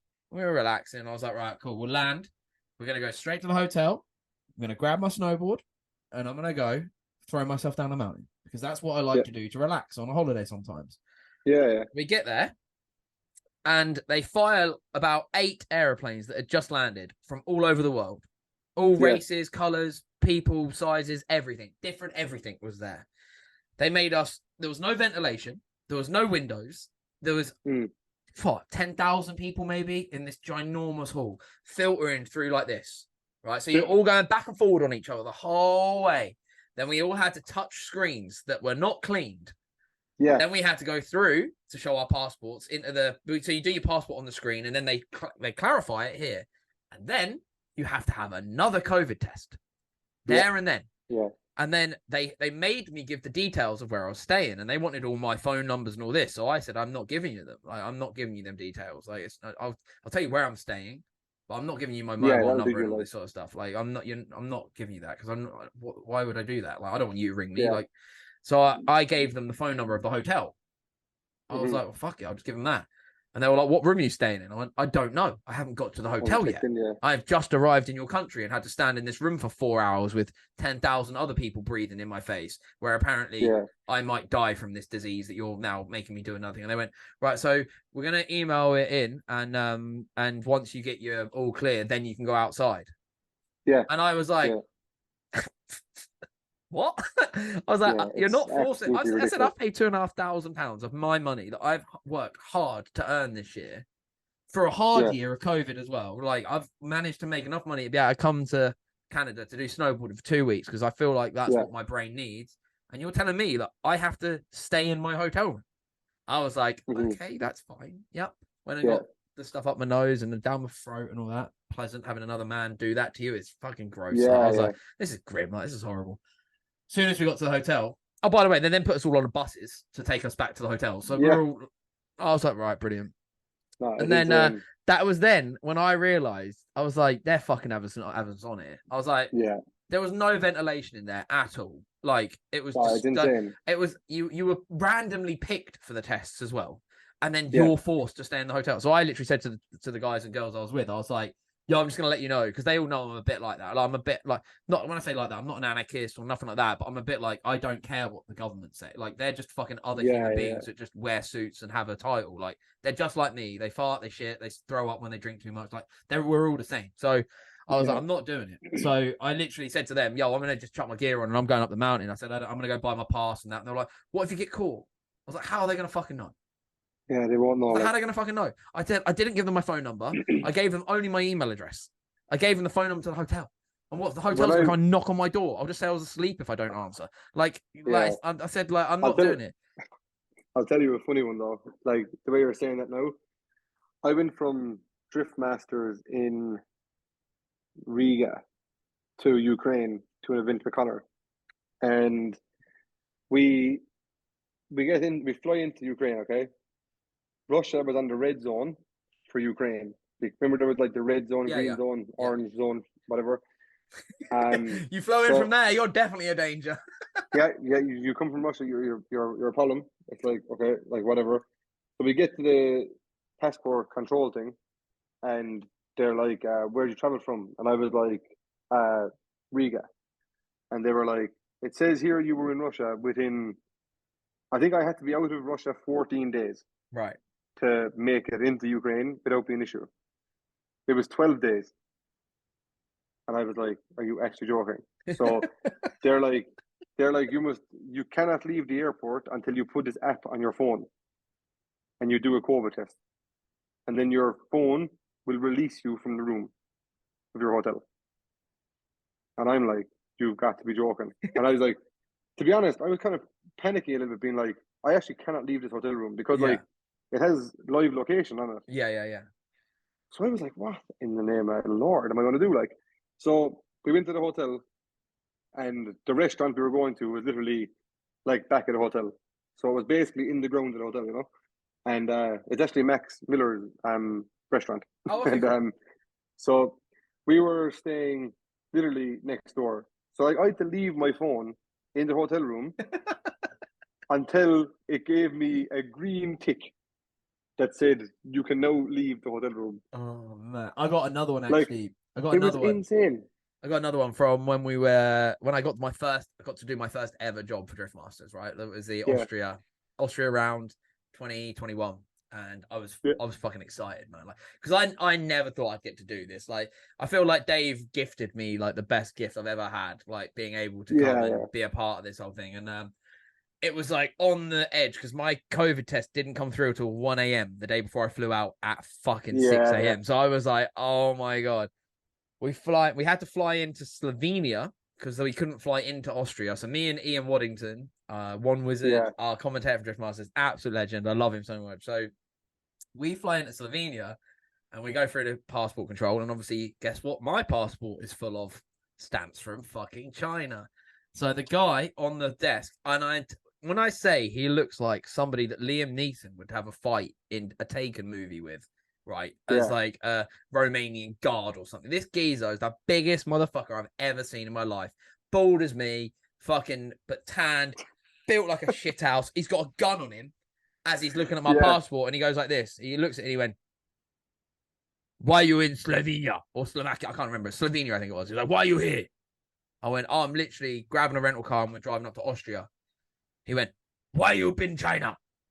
I went, oh, it was obviously like before COVID, but like my job is in China, like it's based between China and England, so I have no choice. It's like, you live Slovenia or Slovakia. I can't remember. I should probably check before I'm shouting this down there. He's like, you live today. And I'm like, I promise I will get in the rental car and I will leave right now. I was like, I will leave right now. I don't want to be here. It's fine. I don't want to be here as much as you don't want to.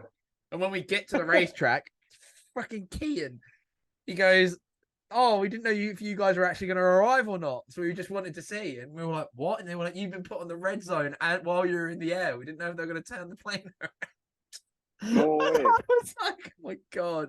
Well, my first ever like shot time to be a part of it. And I missed out because obviously like, and that was the weekend that Josh had got COVID as well, so he couldn't come. So it was like all this like crazy shit happening. Like I get it. Like I'm not gonna lie, I don't dislike it that they don't let people travel with COVID. Like I wouldn't mind if they didn't let people travel with a cold. Like because I hate getting colds. But like you know, there's some things about it I didn't like. I'm not gonna lie. Like and when we after we got home from that, the government were like, "You've got to isolate for 10 days," and I was like, "Fucking mint." I was like, "I don't have to leave my house for 10 days." I was like, "This is great. I don't have to go to work. I don't have to walk my dog. My mum will come and do that for me because my parents took it kind of seriously." So I just respect it because it is what it is. It's for anyone to experience however you want, right? So I was just like mint, and they kept ringing me every 3 or 4 hours. I'd have someone from the government or their branch of wherever they've subbed it out to ring me. She'd be like, "We're doing a live check on your phone to make sure you." I was like, "Lady, I'm playing a video game, and I'm not going to stop playing this video game for 10 days." I said, "You don't understand. I don't get 10 days off ever. So I'm going to take these 10 days and I'm going to enjoy the fuck out of them. So you haven't got to ring me every 10 minutes." And she was like, "We were just making sure you're not leaving your house." I was like, "I don't want to leave my house. I'm good. Like I'm having a great time. The sun is out. I'm chilling in my garden. I'm enjoying it. You know, I'm just having a bit of me time. I'm relaxing. But wow, it was weird, dude. Wasn't it? It was weird. So, like I think it now. I look back and I'm like, yo, they just went, "You can't leave your house," and everyone went, "All right." Okay. Yeah. Me and James obviously have been back and forward to Russia. Russia went on the red zone like quite early. So I had planned on like going to Russia, going home, going to Drift Masters, going home, going to Russia. And then like I booked like a flight to Russia and I was flying into Austria. And while I was in Russia, it went into the red zone. And I was like, oh shit. I was like, I'm not gonna make it to Austria for a Drift Masters. So I'm like, I'm just gonna fly in to Vienna and be like, oh, I didn't know. Sorry about that. Yeah. You know? So like I'm just gonna go.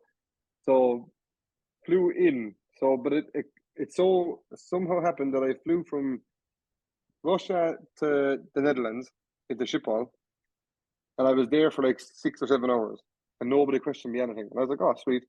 Jumped to the next flight down to Vienna, and there was no passport control because it was Europe to Europe. And okay.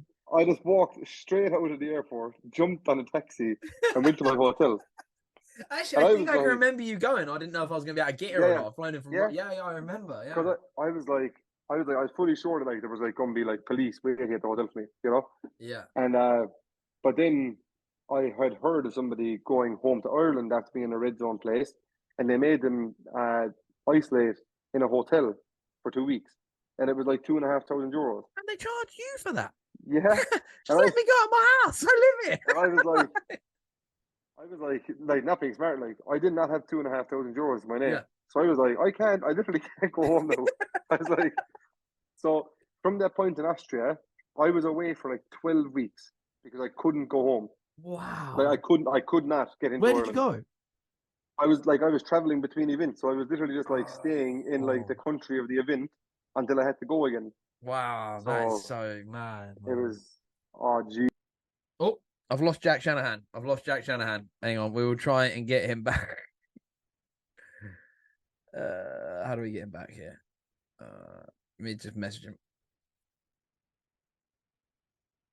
Oh. Still recording this.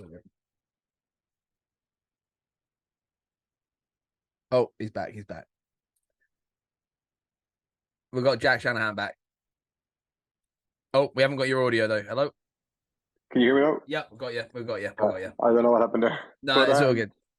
So yeah, 12 weeks in the trap, like not at home. And when I was going back from I was actually going that story about Ukraine with the whole like red zone thing. Yeah. I was then flying from Ukraine to Dublin. But I had it timed that I was going to be out of Russia for the 14 days. So I was allowed then go into Ireland. And I landed in Ireland at like 12:20. So like it was like 20 minutes past midnight. Yeah. And that was then the 14th day over. The person at passport control was like, "You're lucky you weren't here 20 minutes earlier." And I was like, "What do you mean?" And they were like, "Oh, you would have had to go to the hotel." And I was like, "I would not have been going to the hotel." Sorry to tell you, but like, it wouldn't have been happening. It wouldn't have mattered to you at all. You want to funnel me into one of your fucking buses just to force me to pay for a hotel when I live down there? Get fucked, man. Like there was a lot with the COVID thing that I actually like. I didn't mind. I'm not gonna lie. Like I feel like I'm a bit of I like my being in my house anyway. Like I like my house. It's nice. I worked hard to be able to buy this place. You know, like I like to enjoy it. I got a nice gaming PC. I bought this through COVID because I was like, well, if I'm gonna be gaming, I might as well fucking beat people. Yeah, like, good one. Yeah. Get the PC advantage on old COD back in the day and that. And then I yeah. was just like, do you know what? This ain't that bad. And like I said, I live in a nice area, but like I learned to deal with it by just saying I will be respectable to everybody around me who might have a problem or Yeah, of be course. very vulnerable, and because I understand, like, the last thing I'd have wanted to do was be like go around my granddad's house and fucking him die because I went around with COVID and I was being Yeah, sensible. But at the same time, I was like, I had my friends down, they stayed around a few times. Do you know what I mean? Like, we got yeah. fucked up, and I was just like, what the fuck? I was like, mate, if someone that is like, at the time I was like 30. So 31. I was like, if a 31-year-old man, I dropped down dead from COVID, and I'm a relatively healthy, or I'm a little bit fat. Like, I eat junk food. Well, I'm trying to be good now, but like, I eat a lot of junk food. I like sugar in it. It's what it is. And I was like, but at the time I trained a lot of MMA. I was in the gym a lot, so I was like, I considered myself kind of healthy. I was like, I do a lot, and I was just like, surely I'm not the demographic of problem here. Does that make sense? Like, so why am I being told I can't go out for 2 walks? I can't go outside. I was like, this is crazy, man. It was crazy. Stupid. Moving on from COVID, because I could sit and whinge about that all day long. Because it was fucking weird. I just don't like the government, dude. I fucking hate the government. But anyway, like, got a few more things to kind of like touch on before I let you go for the evening. Yeah. Outside of drifting and cars, I'm going to say cars because I know you do a lot of motorsport.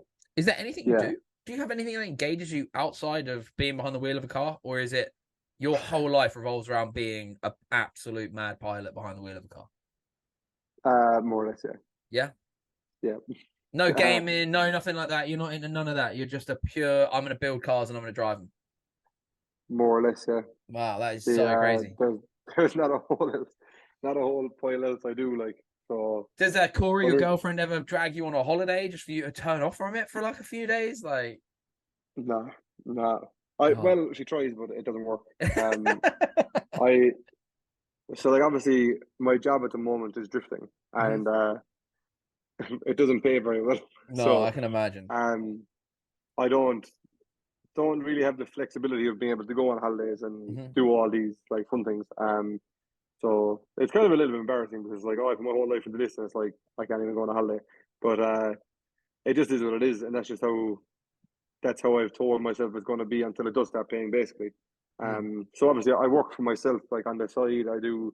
I have customers' cars that I like look after and do stuff to, whatever, like do fabrication, and small bit of mechanicking and like race prep and stuff for people. But other than that, I don't do a whole pile. It's just really just drifting and driving. So like, if I'm not drifting, I do autograss. And if it's not autograss, I try to do a rally.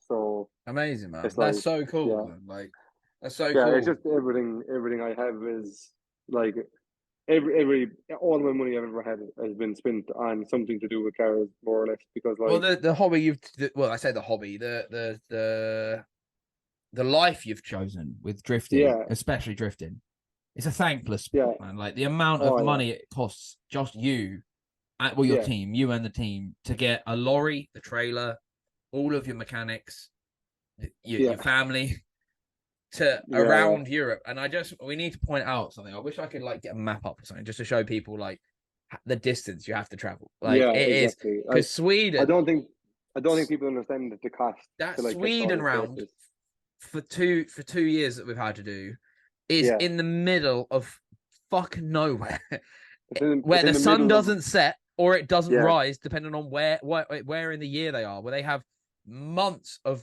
sunlight or months of darkness. And it is, and even it's Finland was in the middle of nowhere. It is so far away from home. Like, we are so far away, and like from home, you're even further from, because I'm like a few hours over from you. You're so like the amount of cost to go in, and then the tires you must go through like of a weekend, and like the tires you are drifting on are not £35 Chinese specials. These things, right? They're actually a high performance semi slick. So that you burn through in. I mean, how many laps do you get out of one? Because people ask me that all the time, and I'm like, man, I drive a 360 brake Sylvia, and I do use cheap tires most of the time. So I don't. I like you guys. You guys that compete in Drift Masters, the ones that are using the crazy tires. Like, no, it's 2 laps. 2 laps you get out of a tire that probably costs £180 a side. I'm gonna guess.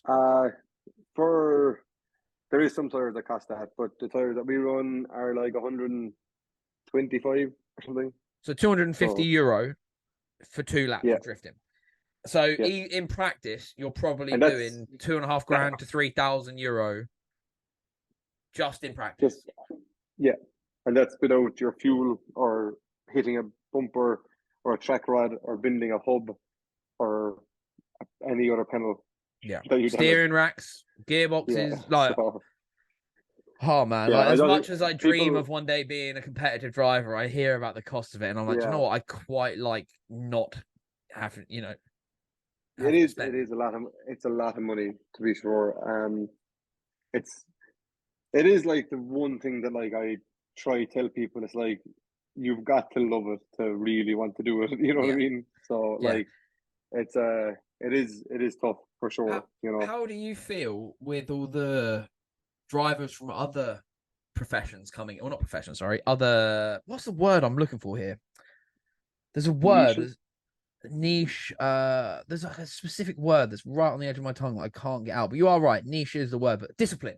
Other Yeah, disciplines coming in. So we've obviously had Calais Rovanpera, who is yeah, current WRC world champion, yeah, and that is big. And then you've got yeah. Eric Gokshal, Dakar Safari Mm, champion, Kuba Poskonsky, Dakar Safari champion, mm. and I'm sure there's probably others that I've forgot to mention, Yeah, yeah. but and there It's will be more coming in the future, because it feels like drifting feels like one of these motorsports everyone kind of knows happens, but no one really gets it. yeah, Does that make sense when I yeah. say that? They're like, and then they It kind is. of That's give it a exactly what go, it is. and then they go, Yeah, fuck. Like, see yeah. This Verstappen is drifting hard. Mad Mike's Yeah, car, yeah, and he was like, "This is yeah, great," and it's yeah, like, "Yo, come and try out yeah. D-Link, baby." Like, Imagine doing an actual event like yeah. and like a powerful car. Like that I, thing is that powerful. I mean, Like so far this season, we had, I don't know what your favorite round was, just atmosphere wise, obviously, because you won Riga, so I'd assume that would probably be your favorite round of the year. But Finland was Finland is outstanding probably the most for me. insane one. Yeah, yeah. We've The got something that maybe. Oh, sorry, I didn't even let you answer. Like, what do you think to all of those guys maybe coming in? Like, like I think it's very good for the sport, obviously, but like I wouldn't see myself as a very good friend of Kelly, but like I'd be quite friendly with him. We talk quite often. And like I was talking to him obviously to get like his take on going from rallying to drifting. And I've seen also in other interviews of other rally drivers at the moment who are actually praising drifting and saying that that's why Calais is so consistent, because of the focus it takes to be a drift driver. Mhm. Um, so like obviously, rally drivers are very like they're athletes in comparison to the drift masters grid. You know what I mean? Like yeah, I yeah. think I think there's maybe 4 or 5 drift masters drivers that you could say are in the athletic ability of anything, but they aren't in the top 4. um, so, but like, you know what I mean? Like when I talked to Kelly, I was like, you know, how do you find like drifting? And like he was like, to be honest, he said it's almost harder than rallying because of the focus it takes. Because, and I agree with him because after doing a rally now, so I understand what he was saying. Um, like in a race or a rally, if you make a mistake, and if you're racing, if you have a 20 lap race, and if you make a mistake, you've got another 19 laps to do good, Mhm. and you can still win. As where when you're drifting, you need to make your mistakes in practice, and if you don't, your weekend is done. That's Yep. it. Roadblock, job done. You're Yep. finished. So I think that's the hardest thing to get across to people that don't understand what drifting is about. Is that like you can go to all this effort and have 2 bad laps and you don't qualify. You're not in the show. Yep. You know what I mean? So like you can see in rallying people crash on like a Friday, but they still compete on the Saturday and Sunday and they finish in the top 10 and they can get like power stage points. Yep. So like they still have a chance of doing something that weekend. Yep. But like drifting is definitely the most cutthroat sport I've ever came across. Oh, You know yeah. what I mean? Because like It's it's like you done one mistake, go home, yep. and that's it. You can't argue it. You can't do anything. It's just go home, and Yep. that's it. Pack up and fuck off. So See you on the yeah, next one. basically. So it's like I think that's the one thing that people don't understand is that like that is like when I was in the rally car, people were like, "How'd you find it? Like, did you think it was stressful?" And I was like, "Piece of piss." Like, not the driving. Like, can you hear me? Yeah, Yeah, I can hear. my phone kind of froze. No, Uh, you're fine. like I was like, not the driving was a piece of piss. Like, because obviously it's hard to drive, Yeah, of but course. like mentally it was like draining because like you're listening to your navigator for the whole day and like you're focusing 100%. But like I was like, there was no point in the day where I was like, oh, like I need to do this because if I don't, I'm out. You Yeah, know, it yeah, was just like as long as you could be consistently concentrated, you were going to get a good result. You know what I mean? As we're with drifting, you need to be at 100%, or else you may as well not turn up. Like you may yeah, as well just stay at home. So it's like I think that's the big thing that like yeah, people from other disciplines like when they come into it, they're like, ah, this is actually good for my brain. yeah, You know what I mean? yeah, Because they really understand then like the panic of like you need to be like pitch perfect all the yeah, time. You know what I yeah. mean? So I I think would that's love to see some of these guys coming in, like the big guys that have never. I mean, I couldn't believe Verstappen had never yeah, done it before. yeah, Like for me, I was 14 in that Ford Escort I told you about, and what I'd do is yeah, I'd come through a gate, I'd rip the handbrake, and I'd try and with the front yeah, wheels to get it out to this horse jump that my mum had. That was what I was yeah, doing. I yeah. didn't realize at the time I was like front wheel It drive was drifting to a clipping zone. yeah, yeah, I feel like that's why when I got into drifting, like I was so like I was naturally ready for it because from yeah, yeah. 14 to See, I think 16, I was launching this Escort around the field. Do you know what I mean? yeah, But I'd that's love the to see problem with like their Verstappen is that like like they're mentally trained from the beginning of time that like they need to drive as straight as possible and like not break traction because you're yeah, losing time, you know. So like you can understand as to why he's never done it, like, but like I feel like that if he was anyway fun, if he ever like wanted to have fun behind the wheel, like you don't jump into an M3 and grip it around the track, like you know no. what I mean. No, You're going to I grab my burn the tires off E36 of and it, like yeah, I go yeah, launch my you know what I mean. E36 around the field. Yeah, I know what you mean, So 100%. Like, like and like as you said, like when I've been driving since I was 4 years of age, like and all that I ever wanted to do was go sideways. yeah. Like I got I got a battery plastic quad when I was like I think I was three. I had to And say what like Suzuki 50. I yeah, had a it Suzuki lasted 50, baby. it lasted like probably 3 months and I bust the plastic tires exploded because all I was doing donuts in the yard. Like all they Oh, wanted to that's do was brilliant. to always be drifting or doing something like like I Yeah, I never know. seen I never seen going into the field and like being the fastest one around the field was good crack like. Yeah. But I always seen like if you can launch it down the But, hill at 80 mile an hour and like be very close to killing yourself, yeah. that was definitely the most crack like. You Well, know what I mean? So I went to the Nürburgring last a couple of months ago in my M3, and I went with. hmm, Do you know who Al Clark is? Do you know Al Clark? yeah, Really yeah, talented videographer, does Bugatti stuff. He's like a big dog. I'll yeah. probably get him on a podcast at some point to chat because he's got such an interesting story. But he is Hmm, like a Nürburgring expert. That guy, not only can he drift a car, he's yeah, amazing at drifting, but he is so good at grip hmm, driving as well. yeah, And yeah, when I went, he took me for a lap in the Apex Seat Cupra, and I'd never been in a Cupra before, apart from Bocca's old one, but like a modern, fast yeah, DSG thing. And I swear on my life, I literally posted a whole video of just my reaction because I remember yeah, I was like, I would if someone asked, would you like, would you rather do the thing that you'd least like to do in the world, or go around the Nurburgring as a passenger again with him? I think I'd choose whatever that other thing is because it terrified me. I was just yeah, like, then obviously it was my turn the next day to go around in my M3, and the car broke. And I'm not gonna lie, I was a little bit relieved because number one, I'd never driven my M3 that fast before. Like I'd hmm, driven it on the roads a little bit chaotic when like there's no one about or whatever, yeah, but there is no sense of speed like going through the Nurburgring in an M3 with you're yeah, like, yo, I don't know if I'm in control of this thing. yeah, yeah, Like I was chatting to a few of the guys in the thing, and they were like, "Oh, Al says you're going well. You're learning properly. You know, you're not just coming here and crashing into a barrier thinking you're a big dog. You know, you're learning properly." I was like, "I'm terrified."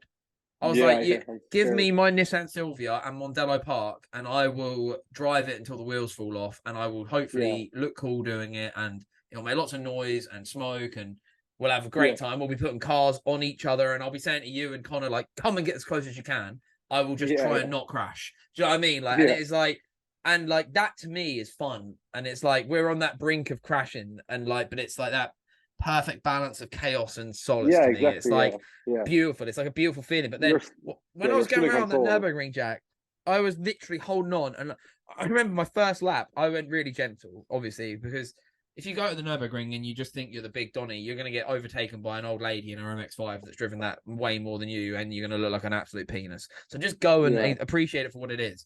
But I was going around there, and I remember coming off after my first few laps without, and I was sweating, physically sweating. And he was like, how was that? I was like, absolutely fucking terrifying. I was like, I cannot believe people could just hop in their normal car. That might be their only car they have, and go around the Nürburgring in 7 minutes, 58 seconds. I physically can't. But ever since I've come back, all I think about is like, I'd like to master that. Like, it's one of them things I've come back and I've gone, do you know what? I've got that Clio. I did put it up for sale. I've got problems with it at the moment. It's driving me fucking insane. But like, we're trying to fix it now. And I was like, well, if I've got to spend more money on it, I might as well upgrade it. I might as well get better tires for it, buy some BC coilovers, because I spoke to BC and they want to work with me on that car. So that could be really cool. And then I was like, I could do a couple of UK track days, and then I could go back to the Nürburgring in a less powerful car, because I grew up in Hondas. Do you know what I mean? I didn't grow up with 400. You don't understand it more, Yeah, I didn't grow up with 460 brake at the rear wheels, thinking like. Also, the other thing I realised is like, I don't know if I get on well with a DCT gearbox. DSG, like, because I'm used to having a clutch and being able to almost use the engine to kind of, you know, like get me around. Oh, I can be, I'm ready for that instead of it. It felt very computer gamey. And like, don't get me wrong, I love the gearbox for daily driving and whenever I get to use it as a usual car. But like at the ring, I was like, man, I actually think I'd have preferred to be in like one of my old 328 E36s, like with a manual box that. And I was thinking like, do I get one of them? Do I sell the Clio and get one of those? Like, but fuck, it's just like, you know what? I've got the Clio. If I've got to spend money to fix it now, basically immobilizes fucking shit itself, and it just randomly won't start. So I can't drive it to Germany in case it doesn't start out there. So it's like, I'd like to maybe, like, for me, obviously not ever being on your level, but like I'd love to be able to be as good as I can be. Does that make sense? And like my dream with drifting was just being able to hang with you guys, like not even to compete, just being like on a practice day. Like I'd like to be one of the guys that the pros want to drive with. Does that make sense? Yeah. Like, just like when you see it, I don't know if you're ever into BMXing or skating or anything growing up, but like when I was younger at the skate park, the pros that came down were never like the cool guys to me. It was always like the dude that was just like the stoner dude that just ripped with them and then just fucked off and had a doobie. And it was like, that guy just does it because he loves it. Care, and he just does it because he loves it, and he just fucking is good at it, and he's good at it because he's put all his effort into it. And it's like, I was like, do you know what? If I can just be like good enough for you guys to want to drive with, then that would like be it for me. And that's why the bash I got to do where I drove with you and Connor, it was just like, man, this is dope as fuck. Rome Carpentier, is that how you pronounce his name? I kept calling him Carpenter. I didn't realize it had some fancy syllables in there, but like I think I said it wrong. His name was Carpenter, but it's not. No, so Rome, I'm sorry for getting your name wrong.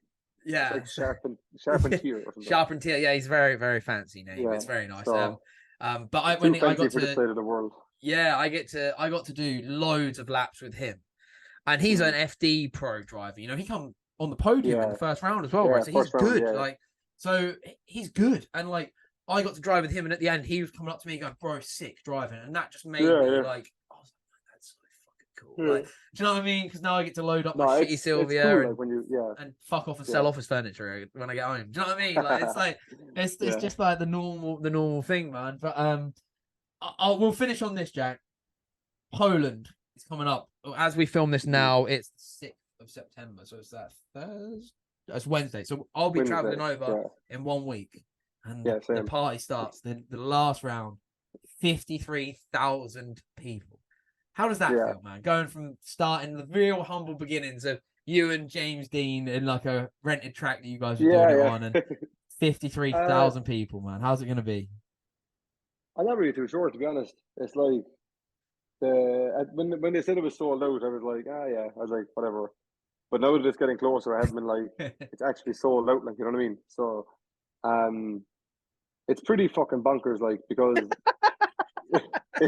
it is like, it is. because, it's crazy. Like, when we went to I remember going to like these like stadium events in Poland before, and they were in like 20,000 seater arenas, and they were selling maybe like 2 blocks Yeah. of people, and they were like spreading it out, and there was like all these flags pulled over all the other chairs just so it made it look Made it like look there was full. people Yeah. there, Yeah. but it wasn't. It was not amazing, Yeah. and like now there's going to be probably 15,000 people that can't even see the cars in the in the stand, and they're just literally there for the crack of it. Like, you know what I mean? And like, it's To be fair, I it's reckon they're crazy. going to be able to see a lot, because this stadium is like, it's not a joke. It's the PGE Noragawe. I think I've pronounced it Yeah. So correctly. I hope. I'm so yeah, sorry, Polish friends, if I haven't said that I right. think But it's anyway, Norodor. Yeah, and it's Nord. So Noradawe. I'll something have to like get this right by next week because they will shoot me if I get this wrong. But that. it's this is not affiliated with Driftmasters, this podcast, so I can get Yeah, it wrong on here. But yeah, yeah. uh, No, I- it's like it's gonna be it's like legit, dude. This is like it'd yeah, be. I'm going back to it again, but big Arsenal fan in it, so it'd be like us selling out the Emirates. That's literally what it's like. exactly, Like yeah, it's yeah, crazy, and yeah. I cannot wait because it's No, time. It's really is going to be time for you lot to really have your moment, and like you're going to be on the big stage, and you've got people from all over Europe. Like yeah, I just wondered, as a driver, and as a driver that is still in contention for the championship, going into this, how like I know you just said it's fucking bonkers, and it is. yeah, yeah. Like, so is that the only real like, or are you just trying to put it to the back of your mind and be like, nah, let's just focus on fucking winning. Let's go and show everyone No, what I like can do.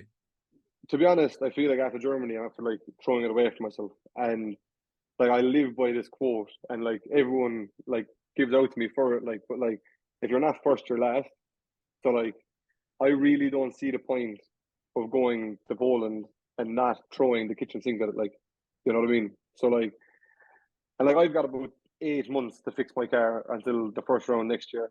So like, I honestly couldn't give a fuck what way it goes back into the trailer, to be honest. So I'm going with the plan of just having. Man.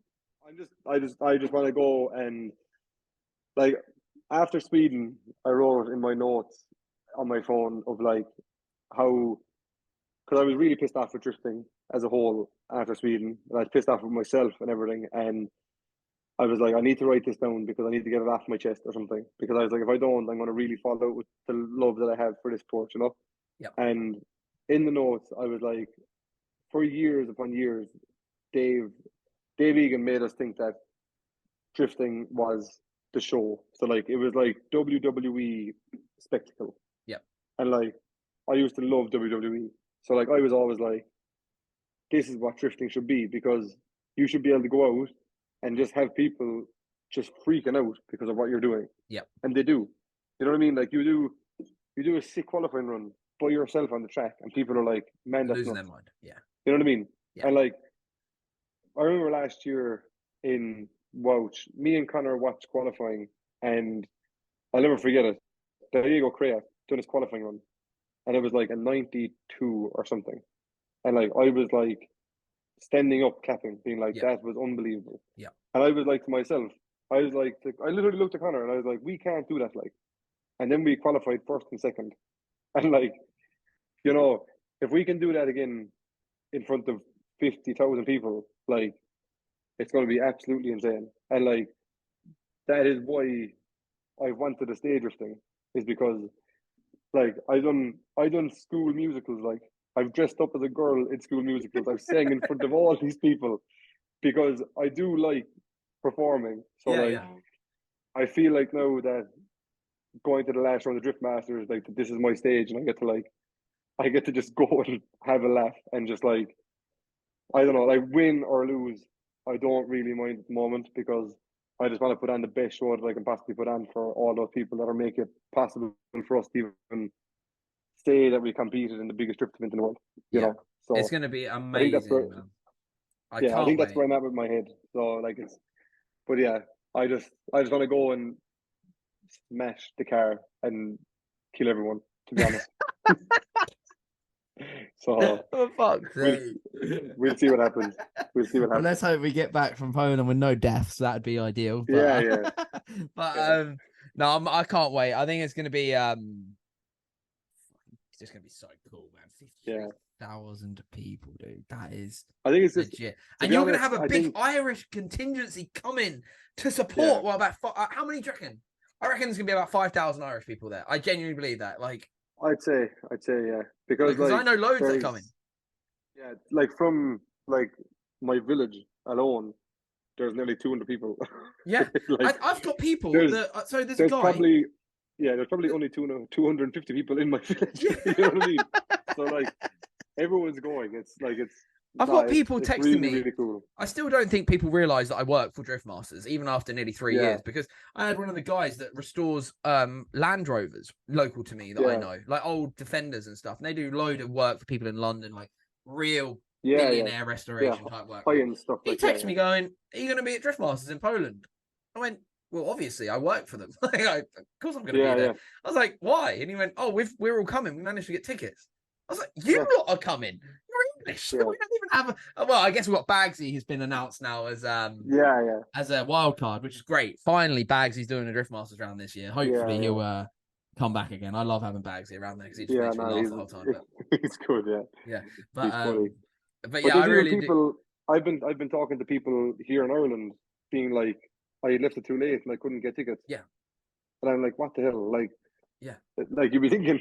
Yeah, there's surely enough to go around, like, but obviously not. Well, we're still getting people DM the page going, "Is there no tickets left?" And I just don't reply at this point, because how do you say, like, dude, the tickets have been for sale all year, like all year, like you could have just bought some and then sold them on if you didn't want to go. Do you know what I mean? Like, exactly. Yeah. Like I just left it. Like my dog's looking at me, like looking. Why are you looking so fat for, dude? You look so funny sat like that. But anyway, yeah, it's gonna be amazing, man. I actually can't wait. I wrote a little note earlier when we were just started talking, because I remember that at the Global Warfare 4 that Dave Egan gave me a gold wristband, which meant I got to go anywhere. So I got to stand in such dangerous positions that I don't think I'd ever get away with at this point. But I got some absolutely mega pictures from back then. So I'm going to send you them over after I've walked the dog, just so you can kind of have a look at what I captured back then, because I doubt you'd have probably seen them. So I'd like to send you those. And thank you so much for being on my podcast. The Drift Corner with Jack Shanahan. It's been absolutely brilliant to have a proper deep chat with you, dude. I will see you in when do you get out to Poland? When are you heading over? Wednesday as well. So. You're going wait. Oh, I might see you on the plane. Probably see you in the airport. Yeah, see you in the airport. I won't ignore you this time. I didn't mean to. But Jack, where can people find you? Give your socials a quick shout out, and YouTubes and all that sort of stuff. The Shanahan's on YouTube, Jack Shanahan on Facebook, and it's Jack Shanahan 59 on Instagram and Twitter. And you guys need to sort more merch out for people to buy, because it drives me insane that you guys don't have anything for sale at shows. Like, come on. We also need to sort our YouTube channel again. So yes, you do. We just need to try find someone that wants to edit our stuff and whatever. So fits that's like the next thing. That's like the next thing on the list. So excellent. Merch, YouTube, start pumping it out, dude. You guys are brilliant. Hopefully we can get Connor on. Is Connor about at the minute? Like, is he in Ireland or is he? He's in the next room. Oh, okay, cool. Just mention that I want to do one of these with him as well, and I'll try and book him. Will do. And thank you so much, Jack. I'll see you in a week, dude. And thanks to everybody that's made it this far. It's been. I hope Jack's enjoyed it. I hope everyone listening's enjoyed it. Try to let this be as free flowing conversation as possible. Try to not to interrupt anybody and like where I haven't needed to. It's been a lot of fun, Jack, and I can't wait to see you again next week. And we'll. Actually, before you go, I just want to have a laugh with you again about that fucking barman in Finland. When Jack went to the bar, I wasn't drinking, but Jack was having a couple of celebratory drinks because he got on the podium that weekend, and the barman was English, typical English prick. I know, and he was like, he was definitely an Arsenal fan as well. He wasn't. He supports Tottenham, I can tell. He was. He refused to believe that Jack was a driver, let alone come second. I had to get my phone out and show him a video. Absolute bastard. Anyway, I hope everyone will follow the podcast and we're going to try and keep these consistent. We'll catch up with Jack hopefully again after Poland, let him settle down and relax for a little bit, and then we'll drag him on and we'll see. We've got 5 people I think that can win it, so it's gonna be tight. And the 2 of them Shanahan boys that are in that mix too. So good luck, Jack, and I'll see you next week, buddy. See you guys later. Check you soon.